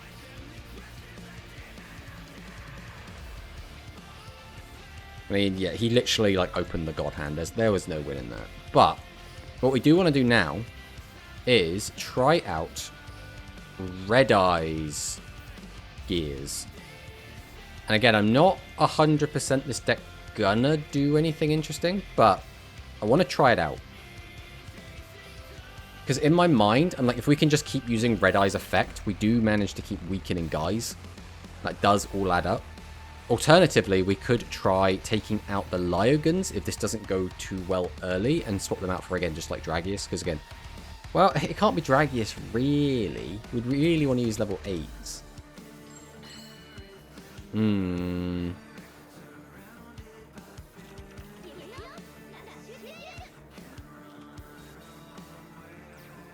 Set 2. Tribute 1 to set. What's that? I genuinely have no idea what that card is.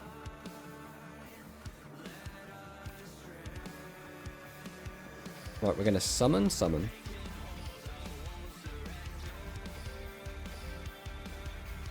We're going to tribute both. Then we're going to summon out the Seahorse. Activate Seahorse. Grab back Canaan. Summon Canaan. Now, has our opponent opened once again the turn 1 widespread ruin? No turn 1 widespread. Then we will get in for 7. So, what are we looking at? Is this just S... There can't be SAR. We're just randomly playing Torn on whatever this is.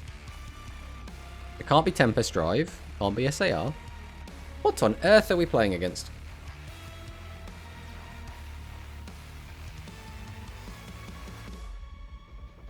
This is just going to be another random pile of stuff.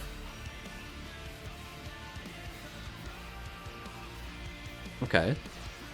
Tribute 2. Into Prima.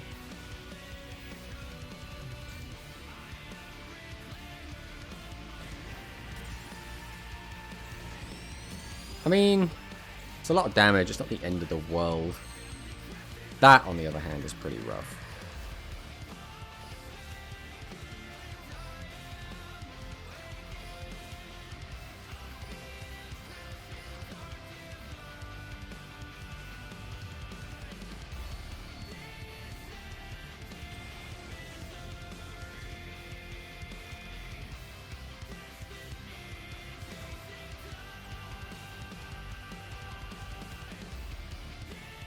Well, currently our opponent has no way to get to our life points, so we're kind of chilling at the moment. We'll see how long we can do that for. 3 back row, though, is always horrific. Jeez. Alright. We activate our skill.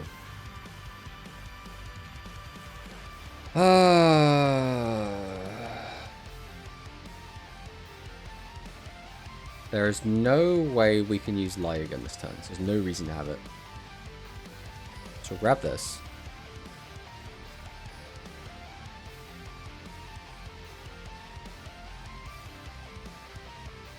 I think we have to weaken Prima.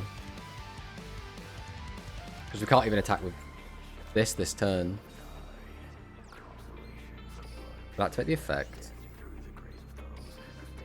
Summon out the Red Eyes. We are going to summon this. We are going to use the effect. We are going to take that Kanen. We are going to summon Kanen. We're then just going to tribute. Because our back row will still protect us, even though KoG can't attack this turn. As long as he doesn't have widespread, we're okay here. Then we'll pass. So 3007. It's still not easy for him to get his life points low enough. He is using the skill. So the 2 cards in his hand, he already knows what they are. Because he's got them. So we know 3 of the cards in his hand. He wouldn't have done this unless he had a way to kill, right? So he must have a way to get his life points under. He can spend 1500 very easily. He can spend 25 reasonably easily, but then he'll need to find an extra 300 somewhere.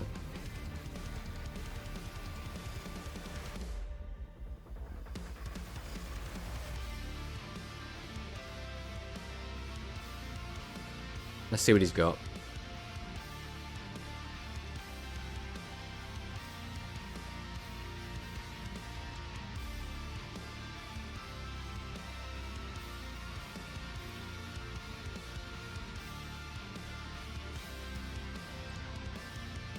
Okay. Tribute 2. Summons out Prima. Sets. That's an interesting one.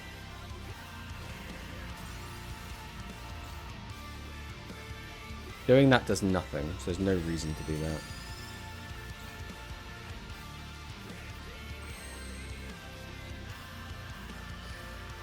We can activate our skill. I actually think... Well, no matter what, you can't attack, right? So is there any reason to hold you? Don't think so.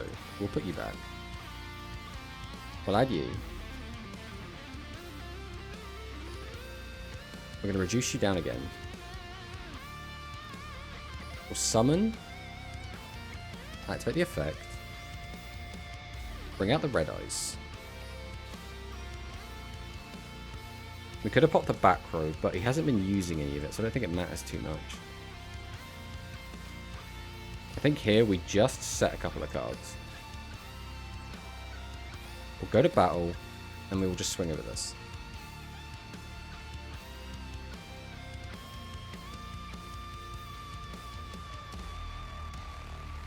Again, he's had all that back row there this whole time and hasn't used it.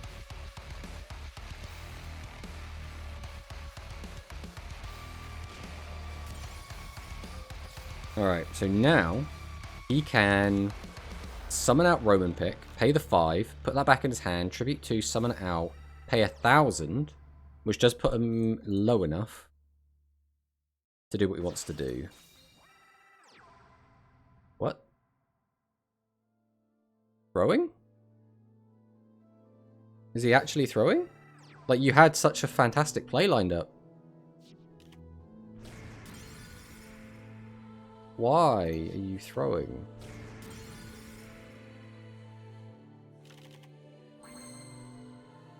I'm very confused. I'm very, very confused.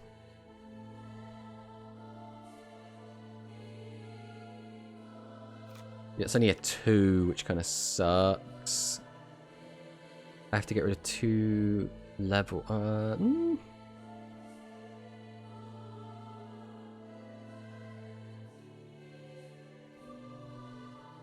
could use that, get rid of that. Get another 4. Yeah, okay, we'll do this. We're going to activate Reincarnation. We're going to pitch. I'm going to take back Motor Wolf. Oh, I should have discarded this, actually. That would have been way better. I've miscounted.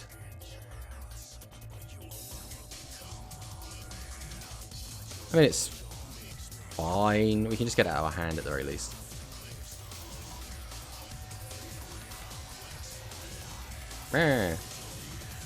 Oh, it doesn't tribute. Oh, that's a misplay. Okay. Use the effect, tribute that, pop that. No, I could. What does it do for me? Next to nothing, right? How much attack are you going to go up to? You're going to go up +6, up to 29, which means, yeah, you still lose to that. Oh, the misplay's costing us. I mean, kind of. We can do this, right? We can do this. We can pop this. We can tribute 1, tribute 2, summon Lyogun, summon out Motor Wolf, summon out Motor Wolf, activate Lyogun, pop 1, pop 2, go to battle, swing. You can barrier all you want, buddy.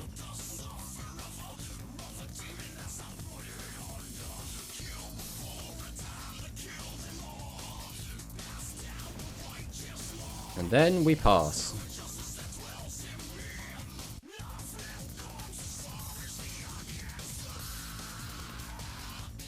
Well, we actually got to use Lygan's effect for the first time, which is pretty cool. Unfortunately, it didn't do a ton, because he's probably got a second barrier back there. To be fair as well, our opponent had game and was just too short-sighted to see it. So we did already, like, technically lose this game. Or I guess we didn't technically lose it. We should have lost this game. The third Prima. That's going to be the nail in the coffin. Because our guy has too little attack for the barrier to save him. Which is a shame. Well. We will do this, though. This is just very funny. Return to me, Black Dragon's chick. Yeah.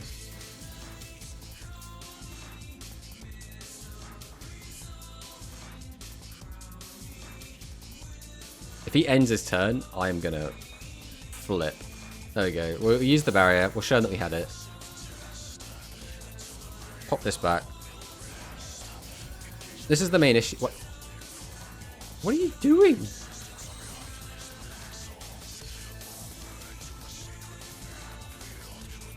Did this deck have anything in paper that we don't have other than the field spell? Its first iteration, not really. Like, when it first came out, the deck was a bit mid because it was playing in Dragon Caster format anyway. But the deck does get a lot of cards later on, and Beast Gear, or I guess Beast Warriors in general, do just get some, like, okay support cards going forward.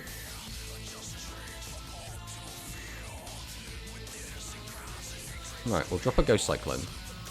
We're going to pop this one. That's exactly what we thought it was going to be.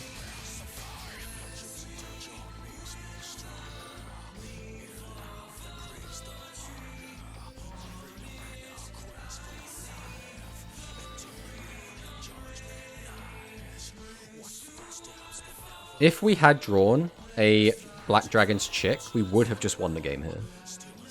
Which is so funny to think of, right? We've just shuffled 2 of them back into our deck. So we have 3 of them in the deck. If we had drawn one, we could have summoned it out, weakened that, attacked over it for a game. Now, we're almost certainly not going to win the game, even though our opponent has thrown twice.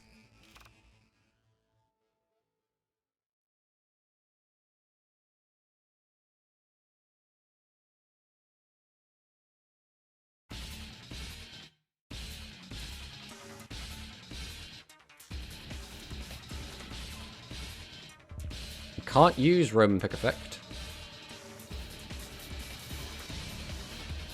Seahorse Carrier. Into Canaan.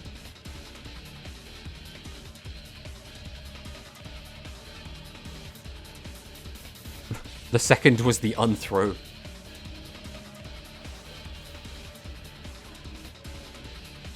So as is, he still can't kill me this turn.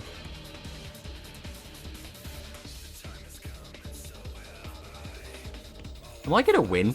Am I actually gonna win? No way. There's no way this guy has thrown so hard that he's lost this game. He actually has. How do you do this? Like, he must have been, like, messing around, right? Like, this must just be a meme. Like, I refuse to accept that this guy is playing legit.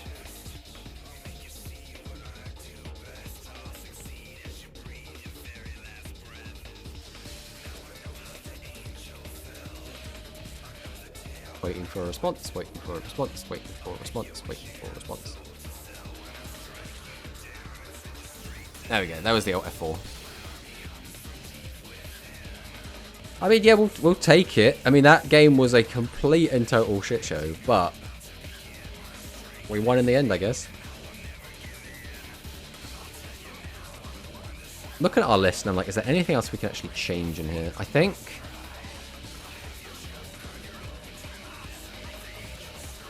I really do like having the Seraphs in here, because it just really makes Catapult KoG better. But Seraph also has anti-synergy with Convoy Lyogun.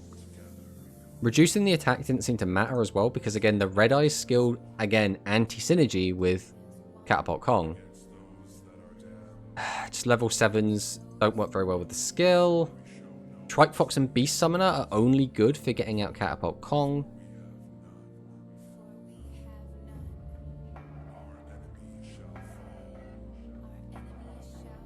Our attack is just too low to make good use of the barrier as well.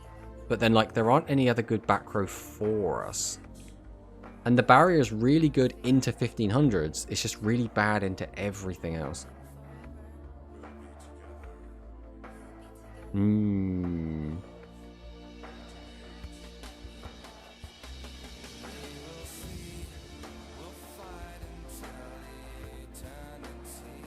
So either... I think either we go the Black Dragon route, which just means it just has some weird anti-synergy with Catapult KoG. And I don't think the Black Dragon did a ton in that one. Pure Beast Gears is what we had the most success with, but I can't... Like, there's no way this is the best version of this deck, right? There's no way. Why they put the level 2 to 3? I honestly could not tell you, Quantum. Because... I think Beast Summoner, a lot of the time, is just better than Trike Fox. So I really don't know why they bothered putting this guy to 3. Like, it's... So the one thing that Trike Fox has over Beast Summoner is it doesn't tribute itself. Which means you can use it to get out Catapult KoG and then immediately send Trike Fox to the graveyard for Catapult KoG effect. Like, that would somehow be, like, super busted. Alright, we'll go back to playing the vanilla Beast Gears, the pure Beast Gears again. We're going to go back to doing that. I mean, I still don't know why Torna's at 3, limit 3, to be honest. I don't think it would break the game if that card was suddenly not on the limit list. Same with, God, what's the awful trap card that redirects attacks? Like, I still... That card has done nothing. No one has found any success with that card whatsoever. Like, some people tech it as a 1. And even then, it's extremely rare. This is a hand, isn't it? Ugh.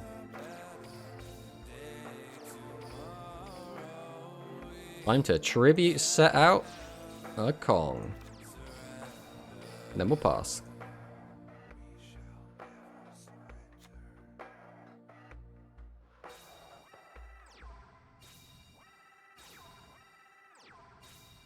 Set 3, set 4, set 5. Set the whole hand, my man. This guy is gaming. We'll set the Hammer Crush. We go for a draw. That's not bad.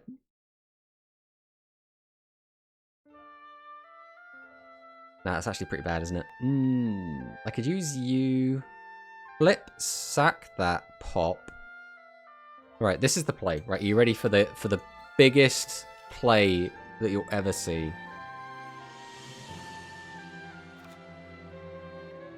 So we'll summon this. We'll go ahead and activate Catapult KoG.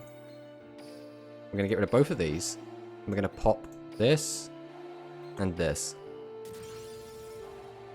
That was actually a bit of a misplay, but that's fine.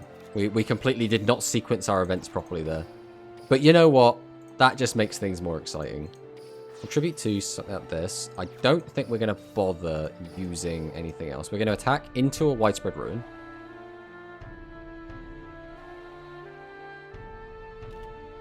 Oh, he's holding it. We'll get him for 22. And we'll pass. So we already got him for some good damage. Putting down to 38 already is not bad. Call of the Earthbound. A shame. I think the art is cool. It is really cool art. Call of the Earthbound is the reason it's so weird to me is that card did nothing in like Physical Rush. So it's like, why that card of all things? I guess it's because they're creating a new meta, right? So they're just trying to predict how that's going to go. They probably did some internal testing and would decided, this is how it's probably going to go. But I don't see it personally. That is very good. Alright, we're going to Hammer Crush. We're going to discard. We're going to pop this one. We are going to summon Trike Fox. We're going to activate the effect of our guy. Get rid of this. Not send that. Pop that. We're going to summon out Buggy Dog.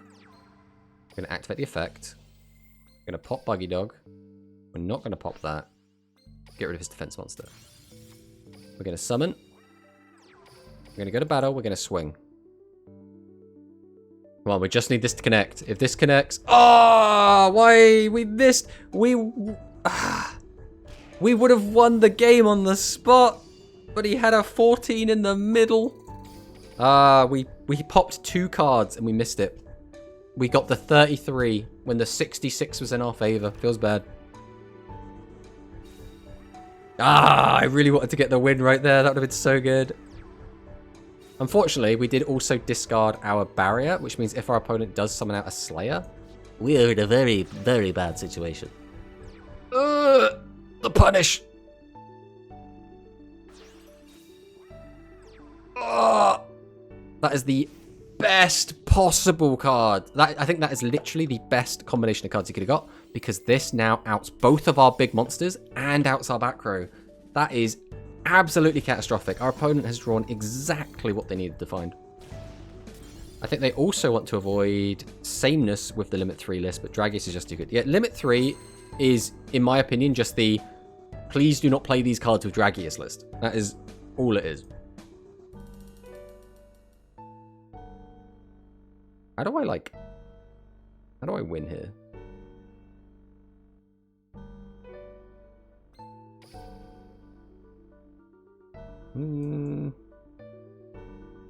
Get that, which gets that out, but then what? I'll just have these 2 floating, which doesn't do anything. The issue is he's going to have a back row to stop me, because it's going to be barrier. I have no way to make 2 monsters that can test a 23, which is so sad. That is the absolute worst part of this deck, is its attack points are just so low. I mean, we have to just do what we have to do, right? Which is the only thing we can do. So we have lost this game, right? Unless our opponent's back row is absolutely nothing, we have already lost this game. But we have to try and contest his board. We cannot let him keep a Slayer. So this attack has to happen no matter what. Which means he's going to flip over a barrier. We're going to lose our guy. And the game is basically now over. But there was no alternate play that wasn't exactly attack into this. Because otherwise the alternative is just set cards in defense and let our back row get popped. Or hoard cards in our hand.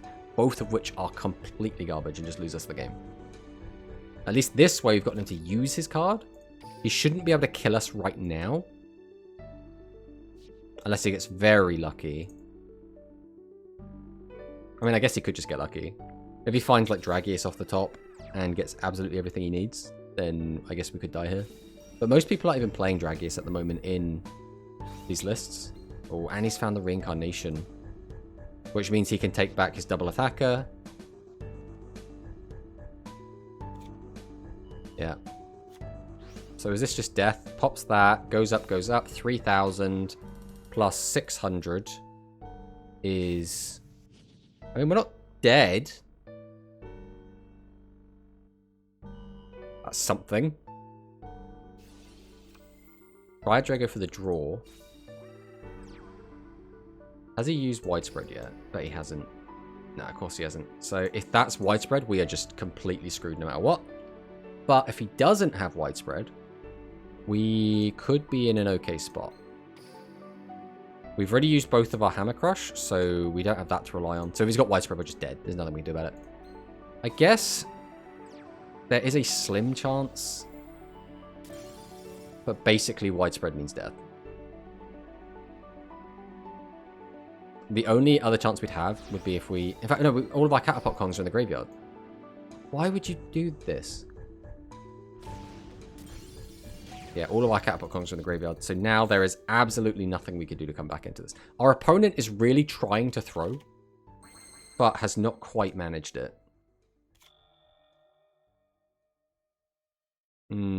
If we had one more guide attribute for Convoy, we could maybe have done something.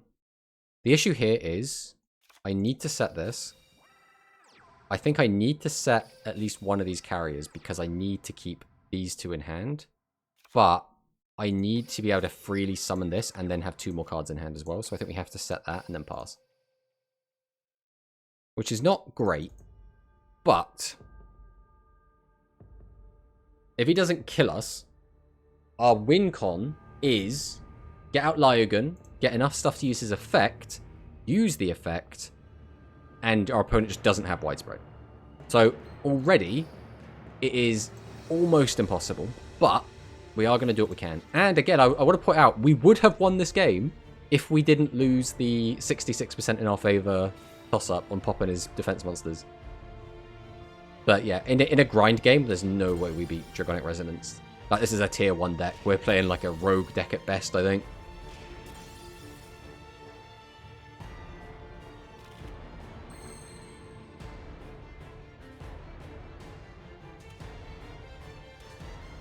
Well, sometimes it just be like that.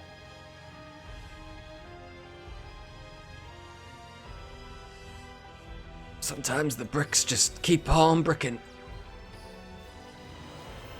I mean, we'll run into his widespread. We'll look at it to know that he had it and that we never had a chance.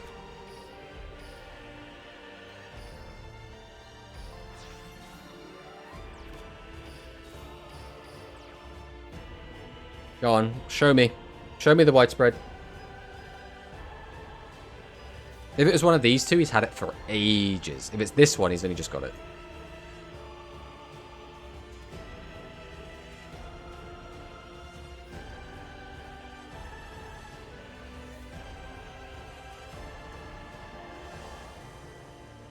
How does it use this much brain power to flip over a back row? Okay, so he might actually have not had the widespread.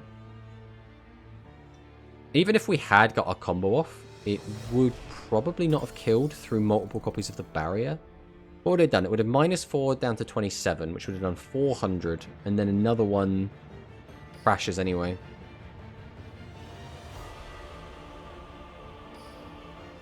I mean, again, we'll let him have his victory lap. It's fine. All he has to do is end his turn and we lose anyway. Actually, since all he has to do is end his turn, we will just surrender here.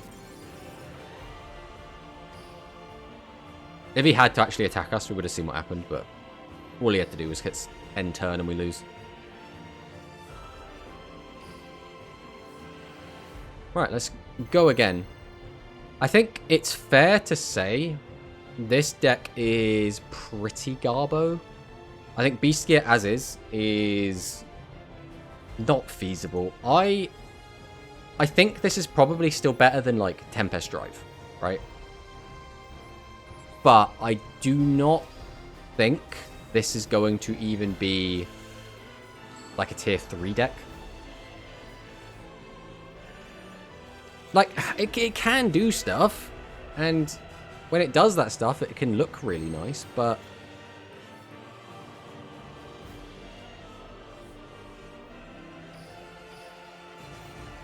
Right, well, Hammer Crush deal. See what we draw.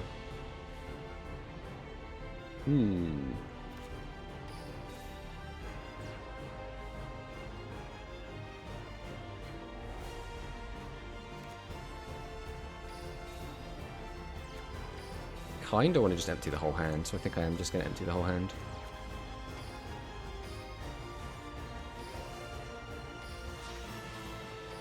Then we'll pass. Okay, we got a whole hand empty. We've got 2 back row. Fingers crossed for skill on Anniversary. I mean, it would be cool. Ah, turn 1 Ghost Cyclone. Bro, what is this? I mean, he knew that was Hammer Crush, so he deliberately wanted to get rid of Hammer Crush.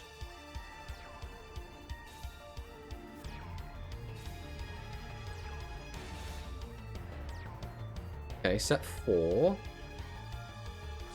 Tribute for an 18.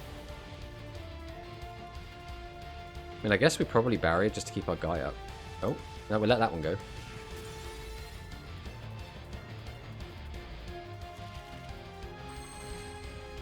Oh, these are cards. So we flip. We summon Beast Summoner. We'll activate the effect. Get out a second KoG. We're going to summon out Motor Wolf.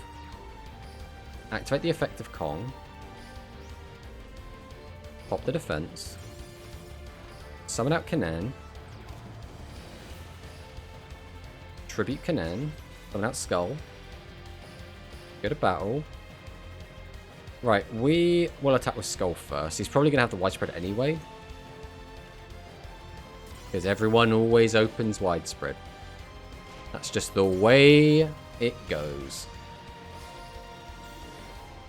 The issue here is Royal Rebels is a deck that can punish this so hard, right? If he gets out heavy metal, he pops a 22, goes up to 47, and then just runs into our other one, and the barrier does nothing against that. The barrier, unfortunately, is a very, very powerful card against the right decks. It is not very good against Royal Rebels. It is not very good against Pure Psychics. It is not very good against Noodle Ninjas. It is also not very good against... Okay, we'll take that. It is very good against a lot of the actual strongest meta decks at the moment. That being, it's pretty good into Warriors. It's pretty good into the aggro pile. It's pretty good into Resonance. It's pretty good into Ancient Arise. Not the actual dragon itself. It's good into the weenie dragons. But unfortunately, it also has a ton of bad matchups as well, which kinda sucks. So whenever you're playing something that's kind of off meta, the barrier becomes a lot worse. I think the only thing that's really meta that really stomps it is the Royal Rebels. Okay, we're going second.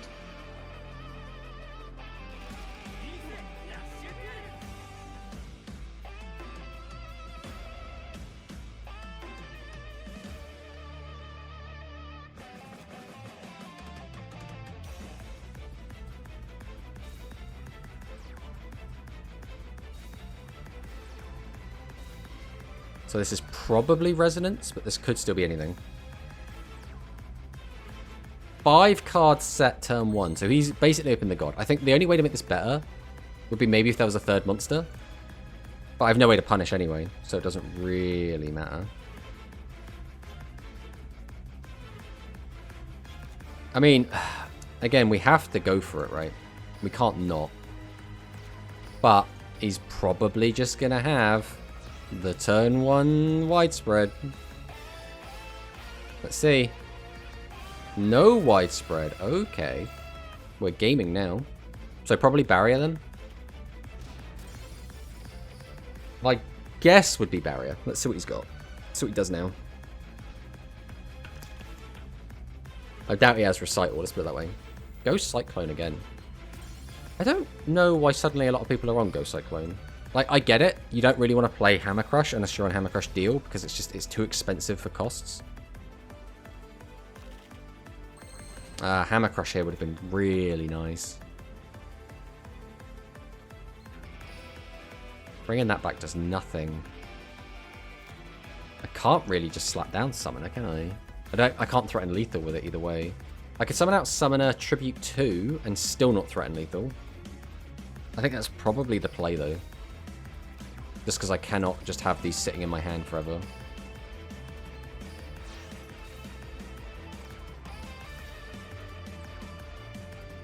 I'll tell you, we will Monster Reincarnation. Because I'd rather have cards on the field than cards in my hand. Or like ending with Catapult in hand does not do anything for me. So now he's going to flip over this card, which is a Widespread Ruin. Because he drew it for turn. He's still got a barrier face down, which he's going to use now. I don't know why we're using the barrier. What do you want back in your hand? Like, is reducing it by 400? Is that going to, like, change anything? Unless you've got 2 cards in hand that you want to set, so you're just making room. Maybe. I don't think those 400 life points he spared is going to be the difference maker. There we go. What was he on? That he drew so much back row, used more of it, and then bricked so he couldn't keep playing. I assume his hand was full of spell traps and high-level monsters. But I'm guessing he's got an overabundance of back row. That would be my guess. 1, 2, 3, 4, 5, 6, 7, 8. So the typical amount you'd see is 6, so he is playing more back row than usual. He also had a one-of Ghost Cyclone that he opened there. He was on Ancient Forces. What? Okay. So actual tribute monsters is what? 1, 2, 3, 4, 5, 6, 7. So not a ton. Thanks for the follow, Reham. Now we'll go again. Hello, Max. Oh, I want my field spell. Give me my field spell. The other thing is that machines are very much one of my favorite decks. I love machines. And Beast Gear World would make machines so good. So please just give me Beast Gear World so I can make my machines fantastic. I can destroy all the dragon players.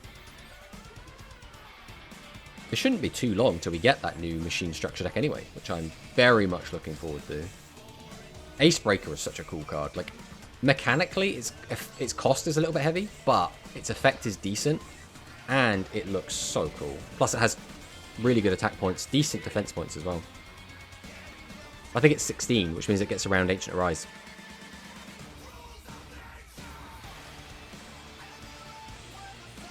I don't like setting this turn 1 on its own, but he is playing Spellcaster, so we might not be on Hammer Crush. What if you just Tribute set? Is that Splat? Fortunately,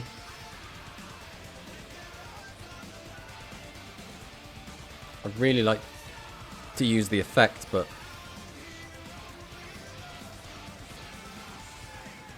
I think we're going to assume that's a high defense monster and play around it being a splat. We're going to sack this off to get rid of it. Is it a splat? It was a splat. And now we just have to hope that he doesn't have the widespread, which he doesn't. So now we're looking pretty good. We have the widespread face down. If he's got a face down Ghost Cyclone, that's going to be a bit dicey. But not the end of the world. Okay, Dealer. Discard a Fire. So has he got combo? It's still turn 3, so we can't do the full combo. Straight into an SRM. Now, we do have the perfect back row to deal with an SRM. Oh, bro, you got nothing else, have you? Well, we can deal with this SRM, but this now means that if he draws a Witch, he can go full combo, and it'll be even scarier than this, and we won't really have anything to deal with it. Ong also still does nothing here. We do not have an Aqua Engrave to use that. So, I guess we're just going to be summoning guys, right?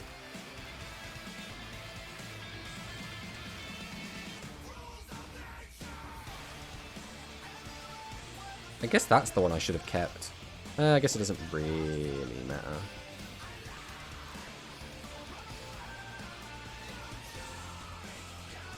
So we'll tribute to get this out. How much damage is this? That's what... I mean, yeah, we're nowhere near lethal, and leaving this in attack mode is definitely the wrong call, because he's going to probably summon out a 3900 attack SRM next turn. Here is just get as much damage in as possible and try and have as many attack points on my field as possible so that we don't die to an SRM push.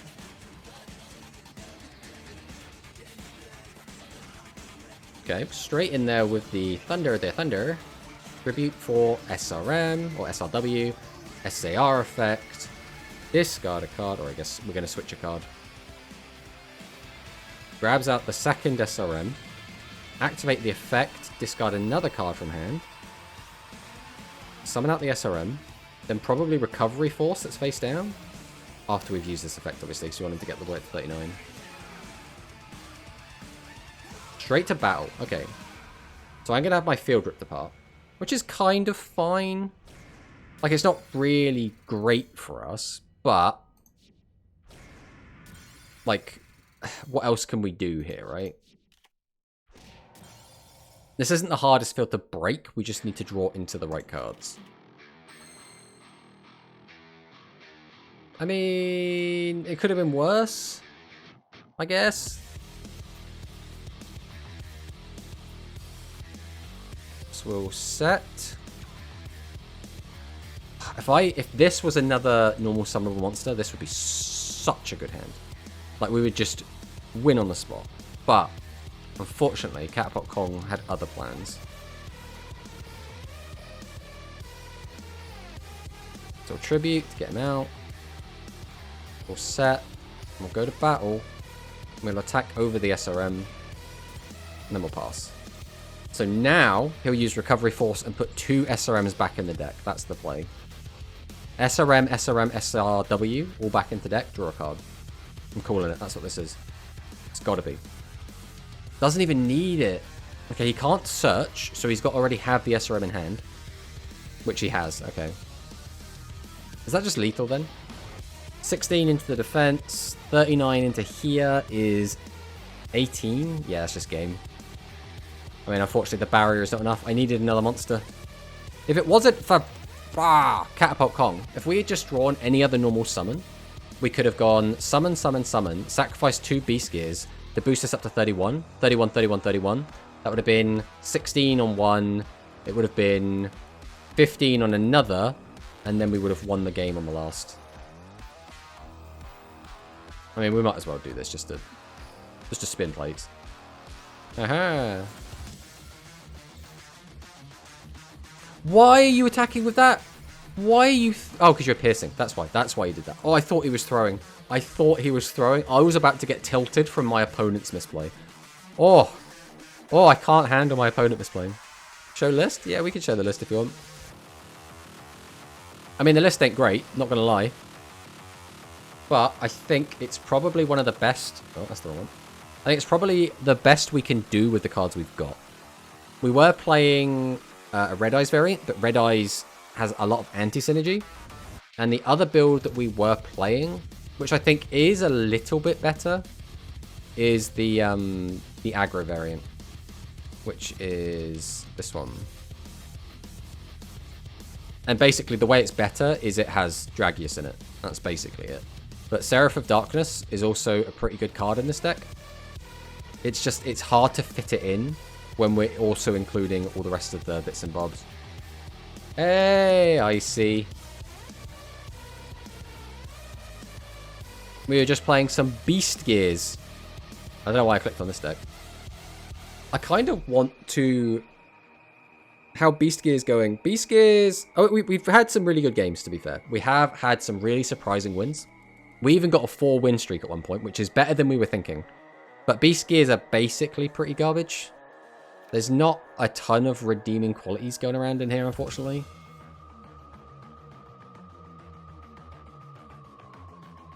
I think we take one of these out. I'm also going to take one of these out. I'm going to take another one of these out. And I'm going to try... so I want to jam Seraph of Darkness in here. That's what I want. I want more ways to change monsters to defense. Because that's what this deck lacks. It lacks a way to deal with... the main issue this deck has... is in order to use either of the boss monster's effects, we have to get rid of low-level beast gear monsters, which means we have to be running low-level beast gear monsters to get rid of. So it just stuffs the deck with stuff.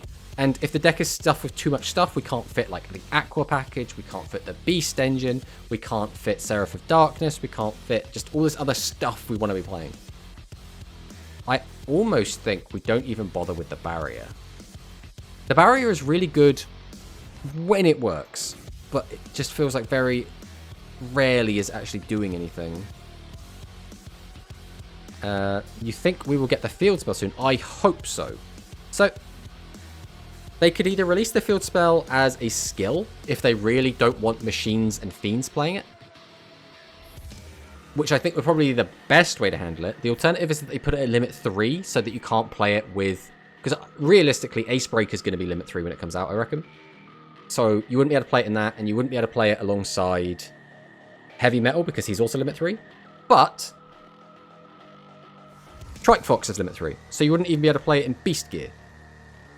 So I think you either attach it to a skill if you want it to only be played in Beast Gear. So you say like, oh, you can only use this card if the only cards in your deck are Beast Gears or are Beast Warriors. Or you just release it at 3 copies and let everyone have it, which I think would probably be fine. Realistically, I think machines would love it. Obviously, fiends would love it. Just do it. I do think the terrain magic that increases 200 attack or Beast Gladiator monsters is useless. Maybe it's a good boost in this deck. So, I think it is completely useless. And the reason I say that is it doesn't put us to good enough thresholds. Catapult KoG becomes 24, which is not much better than 22. Realistically, that now lets you be over 23s, which is like Dragonic Resonance. And it doesn't make the maths much better on the barrier, because again, it puts you to 28, which again only is relevant against Dragonic Resonance. So other than that one matchup, it's not going to be super good. Plus, Dragonic Resonance also has 3 pops on Slayer to just get rid of the field spell. Now, it does make Lyogun a 25, which is a little bit better. But Lyogun is a bit naff to begin with. Like, realistically, the good Beast Gear is Catapult KoG, because we can summon it off of Seraph of Darkness, we can summon it off Beast Summoner, we can summon it off Trike Fox, and its effect is actually something we can use relatively frequently to actually do something useful. So, like, without both increasing our attack up to 25 and reducing the enemy Dragius down to 22, I don't think it's worth playing Forest. Like, I really think that Forest is not very good in this deck. I think what I can do, however, is include... This is the other annoying thing, is we basically don't have many good ways to play around much of anything. I think we want to put Speedy Performer in. I think that is probably going to be our best bet. Where is Speedy Performer? That's 400 attack. There it is. I think we're going to try this out for a bit, because Speedy Performer lets us get over 25, which is often relevant, right? Now, unfortunately, it still doesn't let us play around the barrier like Speedy Performer would in the aggro deck, but it works, right? It kind of gets the job done. But again, I think realistically, no matter what we do, we're trying to make a bad deck playable rather than trying to find like a good deck. Realistically, I don't think there is a good deck in here. What skill do you recommend using for those who don't have Hammer as a card? So you're very limited in what you can use, because a lot of the good skills in the game say on them, oh, you can't play certain cards over a certain attack or over a certain level. So, with that in mind, I would probably say, like, Legend Draw probably be okay. If you've got the Red Eyes stuff, you could try out the Red Eyes version of the deck, but again, it has anti-synergy between the skill and the Catapult KoG. So, I think Hammer Crush Deal is the best generic skill. The second best generic skill is just Legend Draw. If you're playing the Aqua engine, then you could try using the Dean Keto, the Cure Master skill. which is a little bit better than life point gain. And again, if you don't want to do any of those things, just life point gain is also a, like, okay skill. Just gaining 1,000 life points is fine. Like, it's nothing crazy, right? But it works. It gets the job done. Okay, so we're against another SAR caster. Can we find... We cannot find...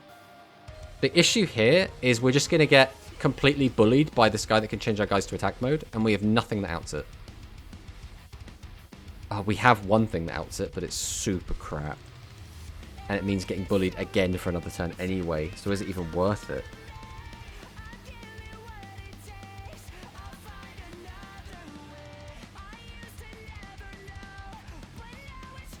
I don't think it's worth it. This is so gross. We have, like, so little that does anything right now. We're just getting bullied because our opponent opened Torno. There's, like, nothing we can do about that. We haven't seen any high levels, and our opponent opened the one guy that changes our defense guys to attack mode. It's like... I have Cyclone, but I have never opened the main rush, and I never will open it. Maybe the skill that gives you 1,000 life points. Out of curiosity, why won't you open the main set in rush? There's a lot of very important cards in there.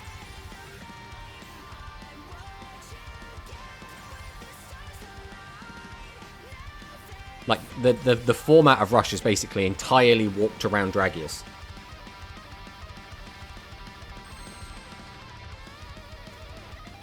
I mean, that gets it out. So summon, use the effect, grab this. Who are we sacking, though? We can change something to defense and attack over it. That doesn't really seem worth it. I mean, I guess I just don't need you then.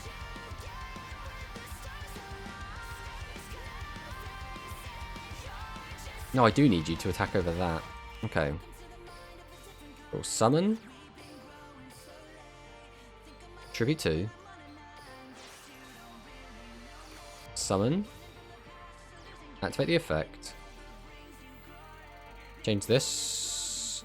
Doesn't matter who gets changed. No, it does matter because I've got limited attack. Okay, we'll change this to defense. Summon.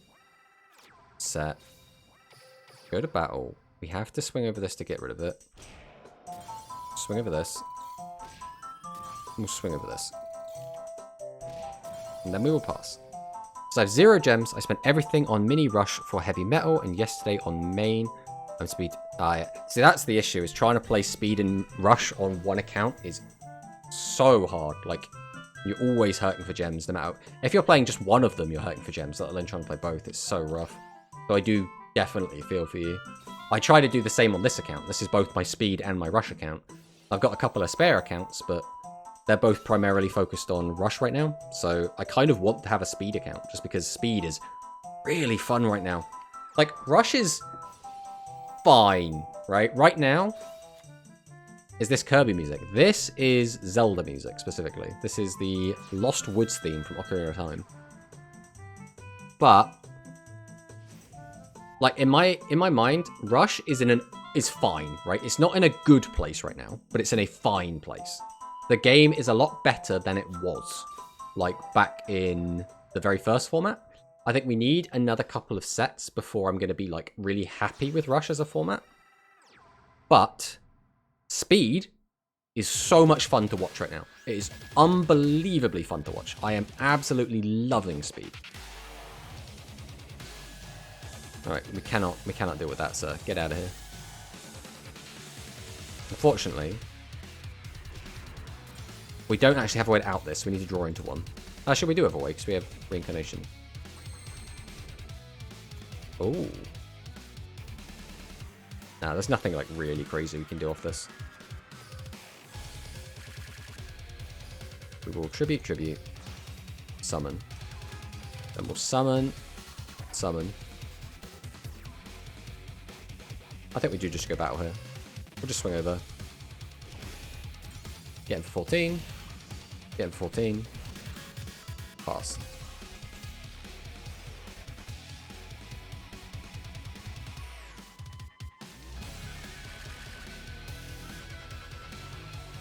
Right, our opponent could just kill us here. All they need is SRW, use the skill into SRM. This goes up to 28, SRM goes up to 39. 39 over 14 is 25. And then 28 over it is 14, which is 39. So we're probably dead here. Now, we could have mathed that out before, but I don't like doing maths ahead of time. I understand what you mean. I only have one profile, and I don't really want to open others. I love collecting and having as many cards as possible on the same account. Oh, we're not dead. That's interesting. Yeah, I like having everything in one place. I don't like spending money. I mean, we just Hammer Crush, right? Discard the Hammer Crush. Pop that. We do not have a Seraph. That means we can't clear both. Because oh no, we can just get a Seraph. So we activate Reincarnation. You're doing absolutely nothing for me right now.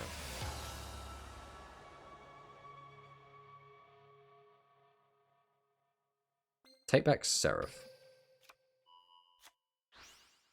We then normal Seraph. Normal Performer.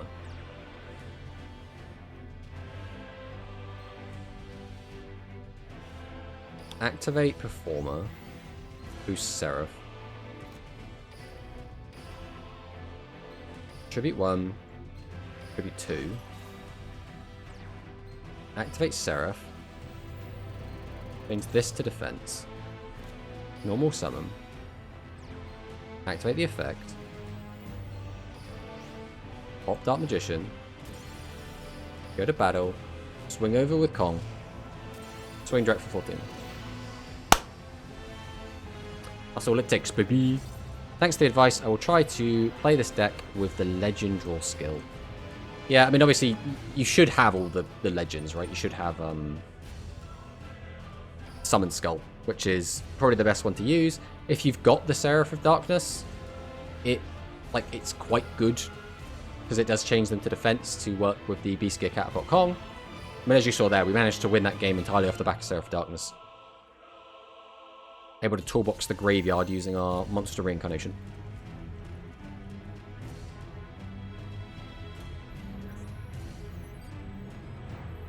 Wow, gold rank 5. Let's see what you got for us.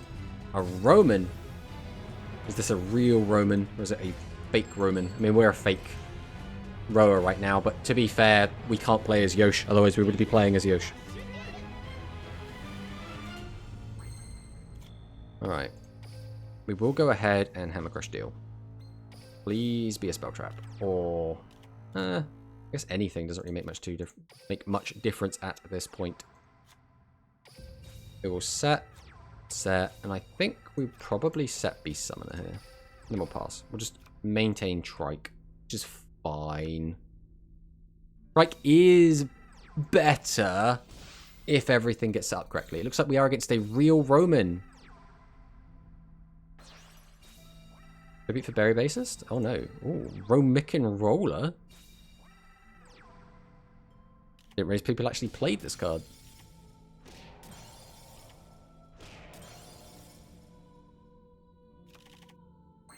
No boss monsters. Feels bad. Well, we're not in a situation where we have to get particularly hasty, so I mean we can just start playing things in defense mode.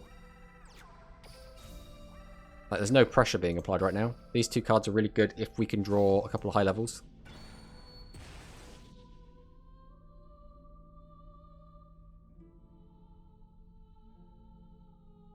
Let's see what she's got for us as the music gets all very ominous.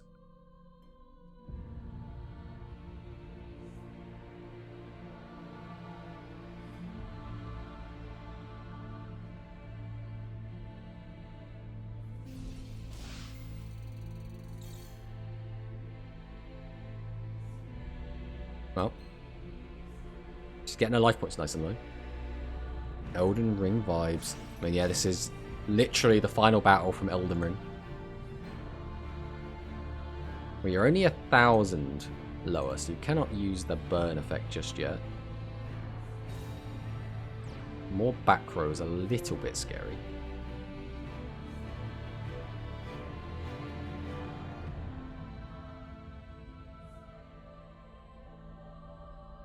We've got 3 cards in hand. There's no way you don't have another monster. Are we not going to tribute summon? Ooh. Okay, we are tributing. What are we going for? Ooh, Gift Harvest. Okay. I don't like playing these cards with this skill. It makes too many high levels in the deck.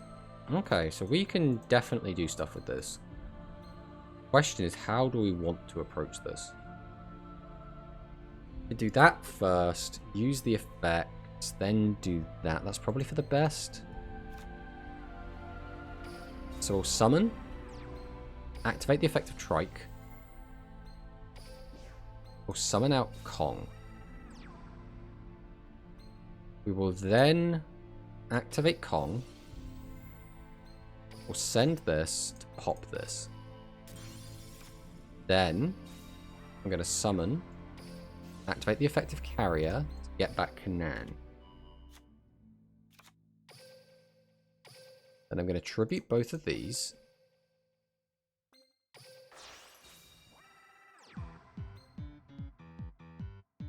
Where am I going with this? Like, I've managed to empty my hand, but like, to what end? I can't clear anything because these guys are too weak. Did I have a plan, or was I just on autopilot? I think I was literally on autopilot. I mean, I don't think there's anything I could have done anyway. I could have put these in defense mode. That would have been like the slight improvement. He knows what one of my back row is. He knows that one of these is a Hammer Crush. He's adding them to the top of his deck now. Why? You're going to pay 4,000 life points on this turn?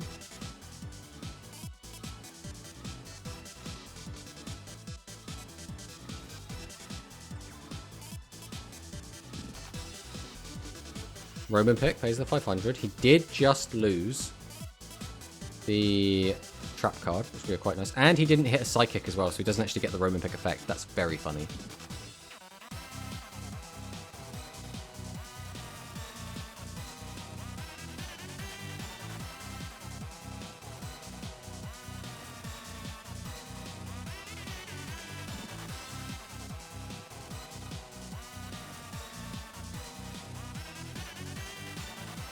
Where are we going with this? I mean, I don't really have much I can do here, right? Like, realistically, I've got 2 monsters that don't do anything, and I had to get them out of my hand either way. We're going to lose some life points when he uses Giftarist either way. He could Tribute 2, summon out the Prima, just normal summon anything like a 15. Prima effect boost them all by 9. Giftarist effect, ram, ram, ram.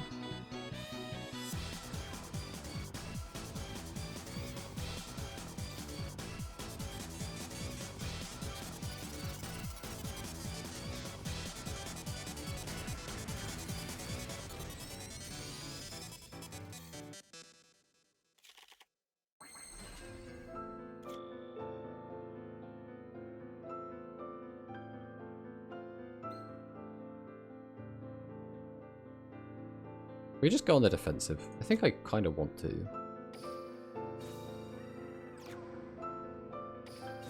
I don't want to go aggressive until I've got a lot of plays I can make all at once. How many KoGs do we have left in deck? 1. Because this guy only summons out KoG. How many carriers we got left? 1 carrier.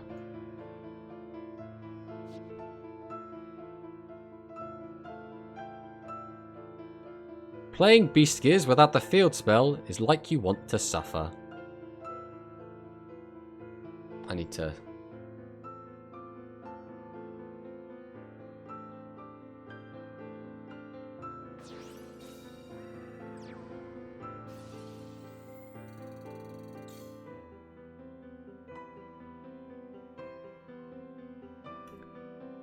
Yes. We are here to suffer. Now, if we're going to suffer, you get to suffer along with us. That's just how we do.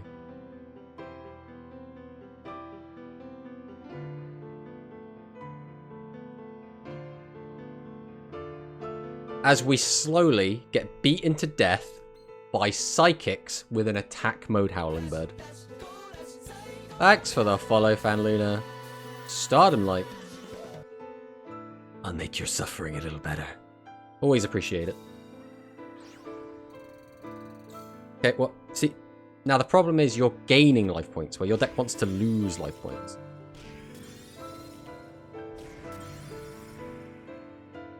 Let's see what we draw. 2 Motor Wolf. Not really what we were after.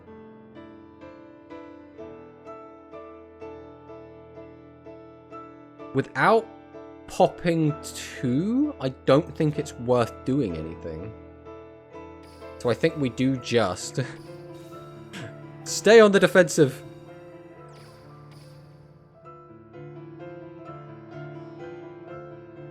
I'm pretty sure we've already lost this, but we're gonna stick it out. We're gonna see what we can do. If we lose, we lose. Hope there is a rush box this month to go along with the structure deck, or this will be kinda pain. They can't go too much longer without a rush box, right? Like, as I was saying, rush is fine right now, right? I think the meta right now is better than it was at the start. Like, having back row and actually a little bit of interaction is quite nice. We do need a lot more.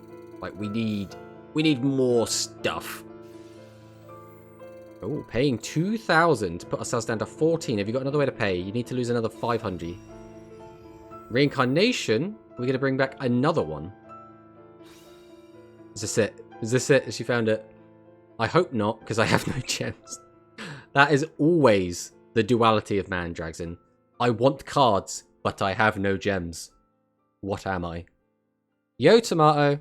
How's it going, Sean?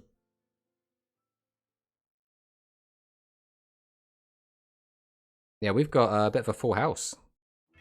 We've got Quantum, we got Icy. Well, they were here earlier at the very least.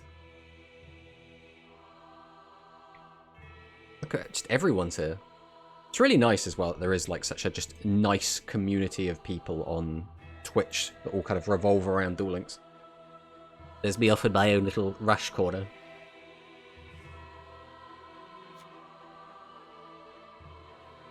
Gets back Roman Pick. Roman Pick doesn't do anything for you right now. You'd have to tribute.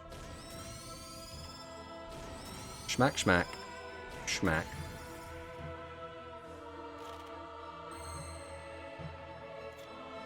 I still have not found what I'm actually after.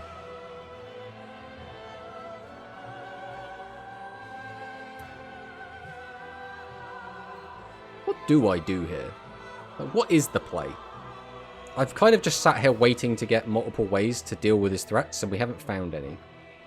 I can't just, like, stall forever. Trike gets me a boss monster, and I think it has to just be this. Pass. We will pass until the end of time. We only have 8 cards left in the deck. That's probably going to be how we die. You both a speed and rush player. I mean, I play a little bit of speed. I used to utterly love speed. Like, I used to love playing speed. I used to enter tournaments. I was a very competitive Duel Links player. I used to compete in the KC Cup. I almost qualified for Worlds one year. I used to absolutely love it. And I think now as well, it's also in a really good spot. The only time I fell out of love with it. But this music is really going hard, isn't it? Let's see if we can tweak it a little bit. There we go. The only reason I'd stopped playing Duel Links originally was when they started releasing EX boxes. And I was entirely free to play. And as a free to play player, EX boxes basically said, if there's good shit in here, you have to spend money or you can't keep up. And up to that point, it was fine. But when a lot of the very good EX boxes dropped, and it was like, you know, you'd start seeing the tier lists of like, EX deck box, and then like blah blah blah, and then like a free to play deck was in like tier 3, and it was just like, nah man, I'm not feeling that anymore. Hello, shy. I'm gonna say shy. I have this game 2 times. Yeah? I took a chunk of a break during the Zexal to Arc V era. I only came back for Rio rerun. So it's a funny one. I came, even though I stopped playing, around, I want to say it was around like Desperado Barrel Dragon meta, which was so long ago, like so long ago. Like I was a Duel Links boomer.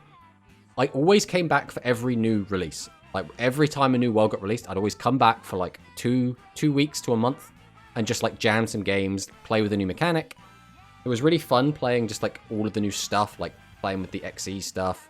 The early Pendulum stuff, I remember I was trying to build a Pendulum deck like really early and there was just nothing to work with. I think I ended up building like a Dynomist deck. Like, not good, but, you know, it existed.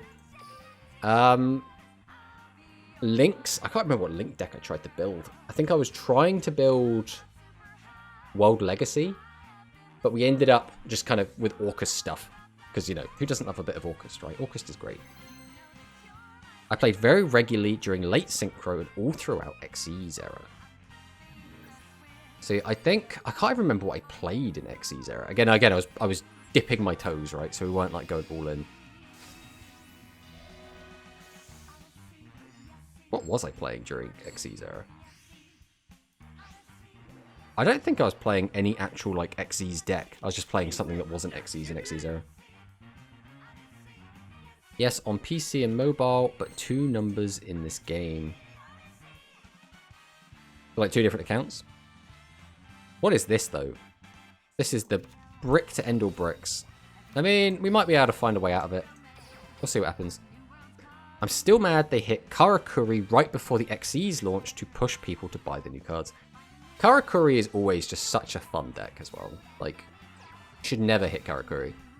But then again, I do think back to like the 6 Samurai format, and Shien, that was a meta. That certainly was a meta. Come back to DL when I found out Rush was coming to it. I mean, yeah, that was basically why I came back as well. Duel challenge? Alright. Calm down, Dragson. What do I do with this? I have to get these high levels out of the hand, right?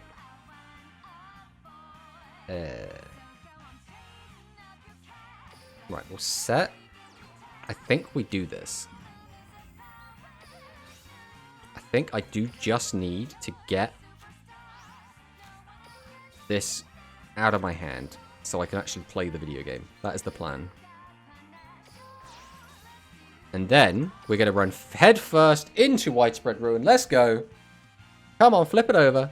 Show me you got it. There it is! Ugh, predicted. Always predict the Widespread Ruins. That's when I started. Number 4 PC, non-mobile. Nice. The room ID. Okay, we will... Obviously, we'll have to wait till the game's over, Dragson. But we will hop into there as soon as this is done. I don't think this is going to last long. You can see my hand. It's probably not going to be a particularly good one.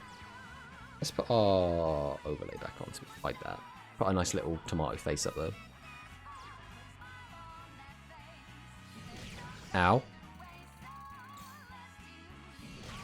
Ow. I mean, we lived the turn, and our opponent's widespread's gone. That's something. Hey, it's Hammer Crush time. Hammer Crush deal. Set that. Oh, we don't. We do have. So summon, activate carrier, grab back Kanan. Where do we actually go with this though? Like we can just cheat that out by doing this.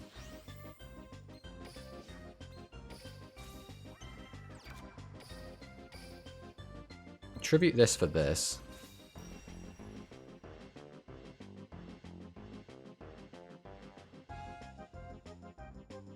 I guess we have to do this. Let's just hit that one. Well, it was one of the cards we needed to hit. So now we'll swing into here.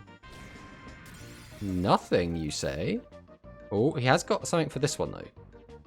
What could you activate now that you couldn't activate before? Ah, because That makes sense. That does make sense. But again, any level 7 or 8 dragon and we are just dead to resonance. So I could never get into speed, but I started a new account with 7's release. So I went back to my old speed account and then just grinded out like 10,000 gems on it, ready for 7's release. And there is lethal. Feels bad. But considering we bricked really hard and our opponent opened widespread ruin, we did okay, right? You know, we didn't immediately fold. That's something. I really don't like this new trend I see people doing where they're putting Fire Guardian in Resonance decks. It just, I don't know, it just feels wrong.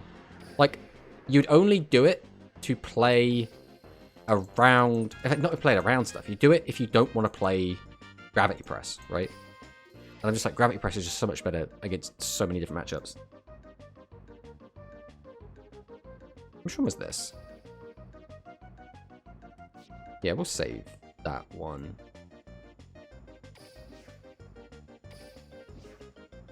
Alright, let's hop into a game against Dragson. Where is my duel rooms? No, that's the wrong one.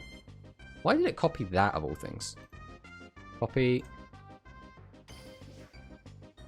Participate as a member. Let's go. You're going to be playing against the Beast Gears Dragson. I hope you're ready.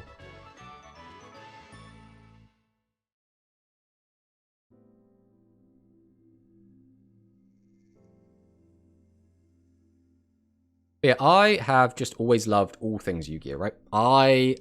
Back when I was a kid, obviously I played the physical release. I played that all the way up until mid-synchro era. Then I played a bunch of different simulators. I played one called Duel Monsters Online, which was on a program called Beyond. I played YVD, Yu-Gi-Oh! Virtual Desktop, if anyone's even old enough to remember what that is. I played Yu-Gi-Oh! Online, if anyone also remembers what that game was. So like, I love every Yu-Gi-Oh! Format. I played Speed, like physical Speed. I played just every format you can think. I love Edison. I love a bit of Hat. Love Goat. Goat gets a bit boring kind of quickly, but I do love it.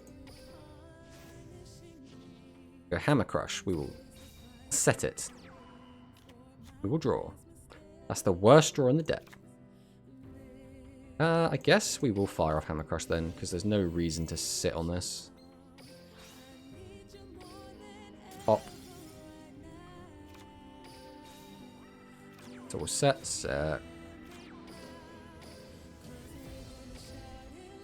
Tribute out the Ligon. Set a back row. Go to battle. Swing for 23. And then Dragson shows me the widespread that we missed. Then we pass.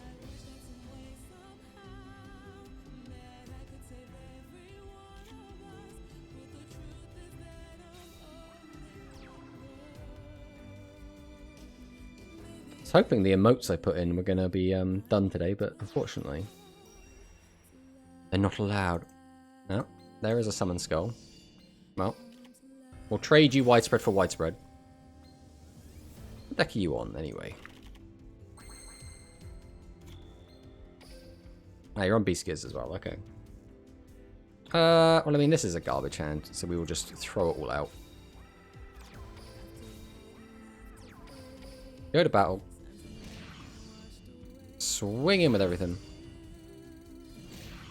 Get a nice bit of damage. We'll pass the turn. I watched the anime as a kid and gained interest in Yu-Gi-Oh! Again because of the Progression series. Yes, the Progression series, I think, was a big part of me getting back into Yu-Gi-Oh! Like, I never was really, like, all the way out, but, like, I stopped playing a lot. So... Oh, okay. There's Dragson playing the exact build that I'm playing is the question. We're playing the mirror.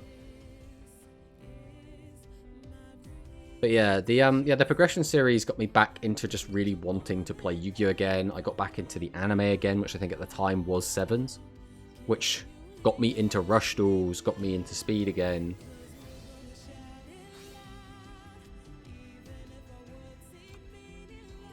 Okay, gets back the Trike. So you must have Catapult Kong then.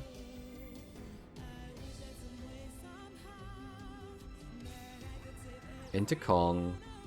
But the question is, do you tribute? Okay, we've got Seraph. So this is looking like a one-to-one pretty much build of my deck.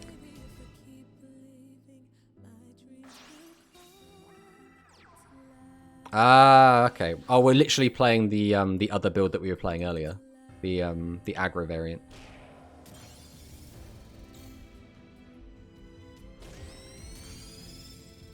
Playing the try-hard version. Unfortunately, this hand is a bit naff and doesn't. This deck in general doesn't out-drag us particularly well. The other issue is oh, we know his back row is Hammer Crush, so we can crash over it if we want. We'll set.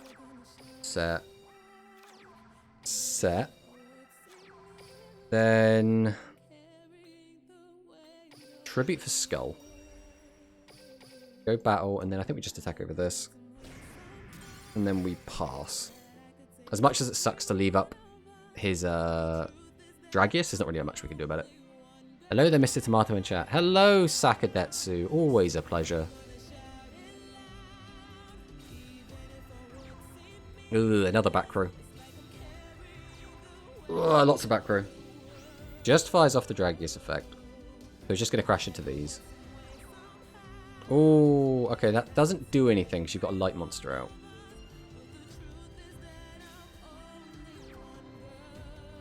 You're just going to go... Wait, are you going to crash and go for the 14 direct? There's no way that's the correct play, right? You've got 3 back row. You can just sit on a Dragius forever. I think he's going to do it, though. I think the mad lad's going to do it. He's going to try and put pressure on. I just came to check how your day going. It's going a little bit better now thanks to you, Sakadetsu. Okay, we are going for the 14 direct. I respect it. I respect it. It's the ballsy play. Plays around the Trike Fox we've been leaving on our hand this whole time as well. Ugh. Right as we get a hand that Trike Fox has been really good for. He's already used that. No matter how this goes, we cannot get everything we want. There is just no way for that to happen. So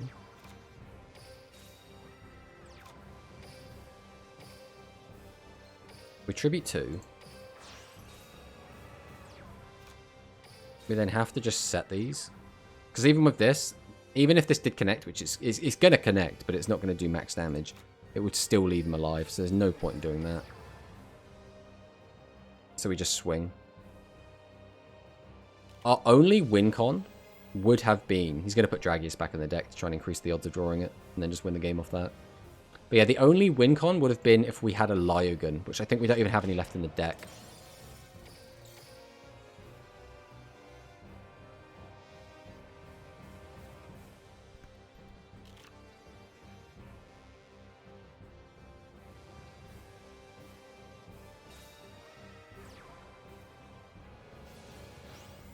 So he has another Catapult Kong.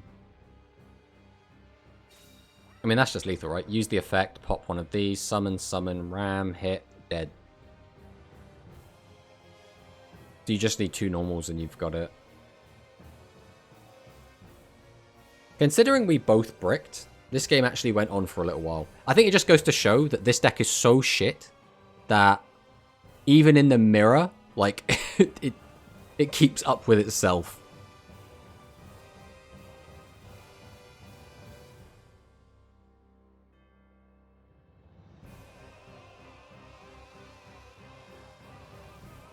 What is Dragson thinking about? Surely this is just 3. Unless he hasn't got all the normal summons. Like, you just need 2 normals and it's game.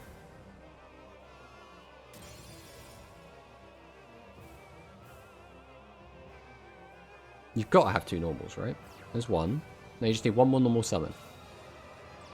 There you go. What do we think? Ah! Right, now this has gotten a little bit more complicated. Because that's now 800. Ooh.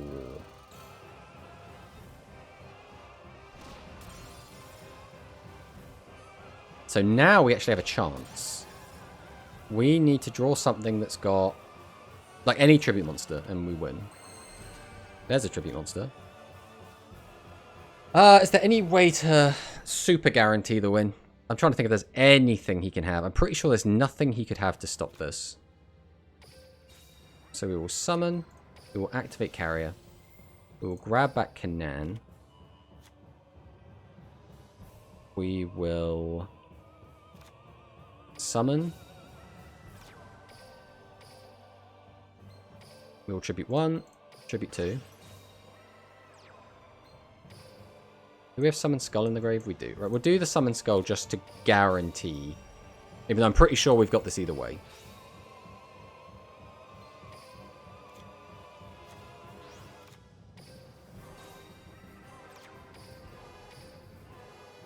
Get out the skull. GG. I thought you had that, Dragson, to be perfectly honest. I really thought, like, 'cause all you needed was any normal summon that had more than 1100 attack. And then when you took back the card to hand, I was like, well, you're still almost there. But yeah, that was unfortunate.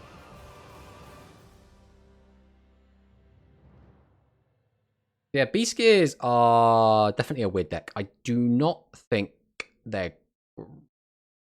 I knew it was too good to be true for Konami to release a good free-to-play deck. Well, that's the thing. We had a good free-to-play deck. It was called Dragonic Resonance. It was a very strong free-to-play deck. But it was too strong, so it got hit. And now we don't have a good free-to-play deck. And it's like... Konami, please. The thing that I've always liked about Duel Links is almost all the time, not 100% of the time, but almost all the time, there has been a competitive free-to-play deck to play. Like, when I used to play, I played Dinosaurs, which was a free-to-play deck. Then I moved on to, like, Amazons, or Amazon S, which was a free-to-play deck. I played the Fish deck, which was a good free-to-play deck. They even, Gladiator Beasts were a good free-to-play deck. Cyber Angels were a good free-to-play deck. They just have so many good free-to-play decks, and they're not necessarily like top tier, they're not necessarily even tier 1, but they're always playable. So it's like, just give us a good free-to-play deck in Rush, please.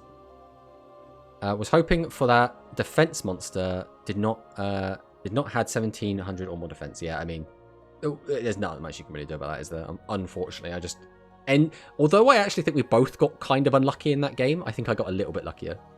Well, I think the small chance to have 700 defense, to be honest, actually did vanilla deck is not free to play with the blue Falcon. So, yes, Sakadetsu, that deck is pretty free to play friendly, but it's not very good, is the issue, right? It's like Beast Gear is pretty free to play friendly. It's also not very good. So it's the awkward thing, right? The question is, what is the best free-to-play deck? And that is where things get a bit funky. It might be Blue Falcon, but I actually think the best free-to-play deck is probably just a pile deck. Like, go through the box, like, once, and then just get a load of aggro tools and slap them all into a deck. Like, I legit think... let's leave the room quick, because we can go to our deck edit. Oh, I suppose you could have just done it there. Eh. So if we go to, like, I don't know, just whatever. Let's go find an empty deck slot we're not using. That'll do. In fact, let's go to a person that actually has a skill that's useful. Volt Condor is a deck we are probably never going to play again, unless it gets some really cool new support, which we will do. But we scrap this. So, I think the best deck in the game is probably going to look something like this. Again, for a free-to-play. Like, just one of everything. And just slap it all into a pile. And just call it a day.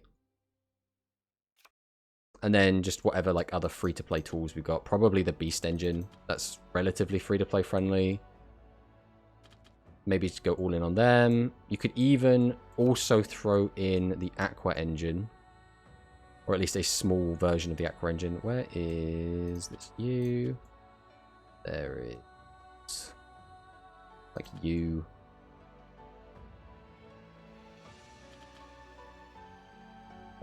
everyone should have this. Everyone should have this. And then, like, this. This is probably, like, the best free-to-play deck. When Gaia Knight beat my ass, I'd be like, yep, I buy bundles from now on. I mean, yeah, it's definitely a tricky one, right? Yeah, I honestly think something like this is probably the best free-to-play deck. And then, I mean, if you've got Hammer Crush, probably Hammer Crush Deal, even if you're only playing the one copy. Like, realistically, I think if you've got a copy of Hammer Crush Deal, of Hammer Crush, you just play Hammer Crush Deal. So I would say, like... Where are you, Hammer Crush? I'm blind. This is probably the best free-to-play. Now, realistically, we could probably thin this down. 1, 2, 3, 4, 5, 6, 7. Yeah, we could probably take you out and put in a second Hammer Crush, because it is only a super rare. So I would say this is probably the best deck you can get for free-to-play. You go through the boxes once, pick up one copy of some of these bosses. Obviously, you'd rather, like, you know, 3 copies of Dragius would be fantastic. 2 or 3 copies of Ancient Arise would be great. But this is completely fine. This is a deck that will KoG you, right? This is a perfectly viable deck. This deck could probably win a tournament. Now, is it consistently going to win a tournament? No, because it's obviously not very consistent. We're playing a lot of one-offs. But this deck is fine, right? I mean, maybe you wouldn't play Seven's Road, but Seven's Road is also kind of fine. We have enough attributes: light, wind, dark, earth. Obviously, we've only got the one water, but that's kind of fine. Whatever, we don't need to just jam it with fire. So again, you could even just take this out and replace it with just, like, anything. Just that will do. Yeah, this would probably be what I'd recommend to a new player. Yeah, we've got some Ori and the Blind Forest going. But I think that's probably going to be it for us. That is 3 o'clock, and 3 o'clock is our go-to end time for the stream. We've had a great time playing the Beast Gears today. We had a lot of fun. We did find a lot of success. We actually opened the day with a 4-win streak. Now, we never quite got back to those heights. We didn't KoG because we need the 5-win streak. But we did actually somehow get a 4-win streak with the Beast Gears.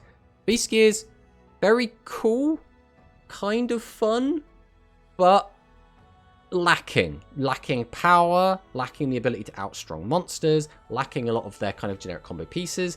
I think also they've come out, like, not too late. I think if they had Beast Gear World right now, they'd probably be in an okay spot, realistically. But without Beast Gear World, they feel very, very underwhelming. If Beast Gear World comes out with another set, and especially if Maximums come out, I also don't know if I'm going to really rate them super highly. They still were missing a lot of their tools. I think the only way that at this point they're going to become actually good would be if we get some of their future support brought forward. So if we've got some Heartless Hound stuff, or if we got some of the true Beast Gear cards, which are Go Rush cards, but they, you know, they might bring something forward. We don't know. But we had a great time playing. Thank you everyone for hanging out. Hope everyone had a good time. And I'll be back again on Tuesday, which will either be some more Rush, or we might be doing some Speed. I've had a bit of a hankering to play some Speed recently, and my Fluffle deck has been calling for me. So we might see what we do on Tuesday. But again, thanks for watching, and I'll see you next time.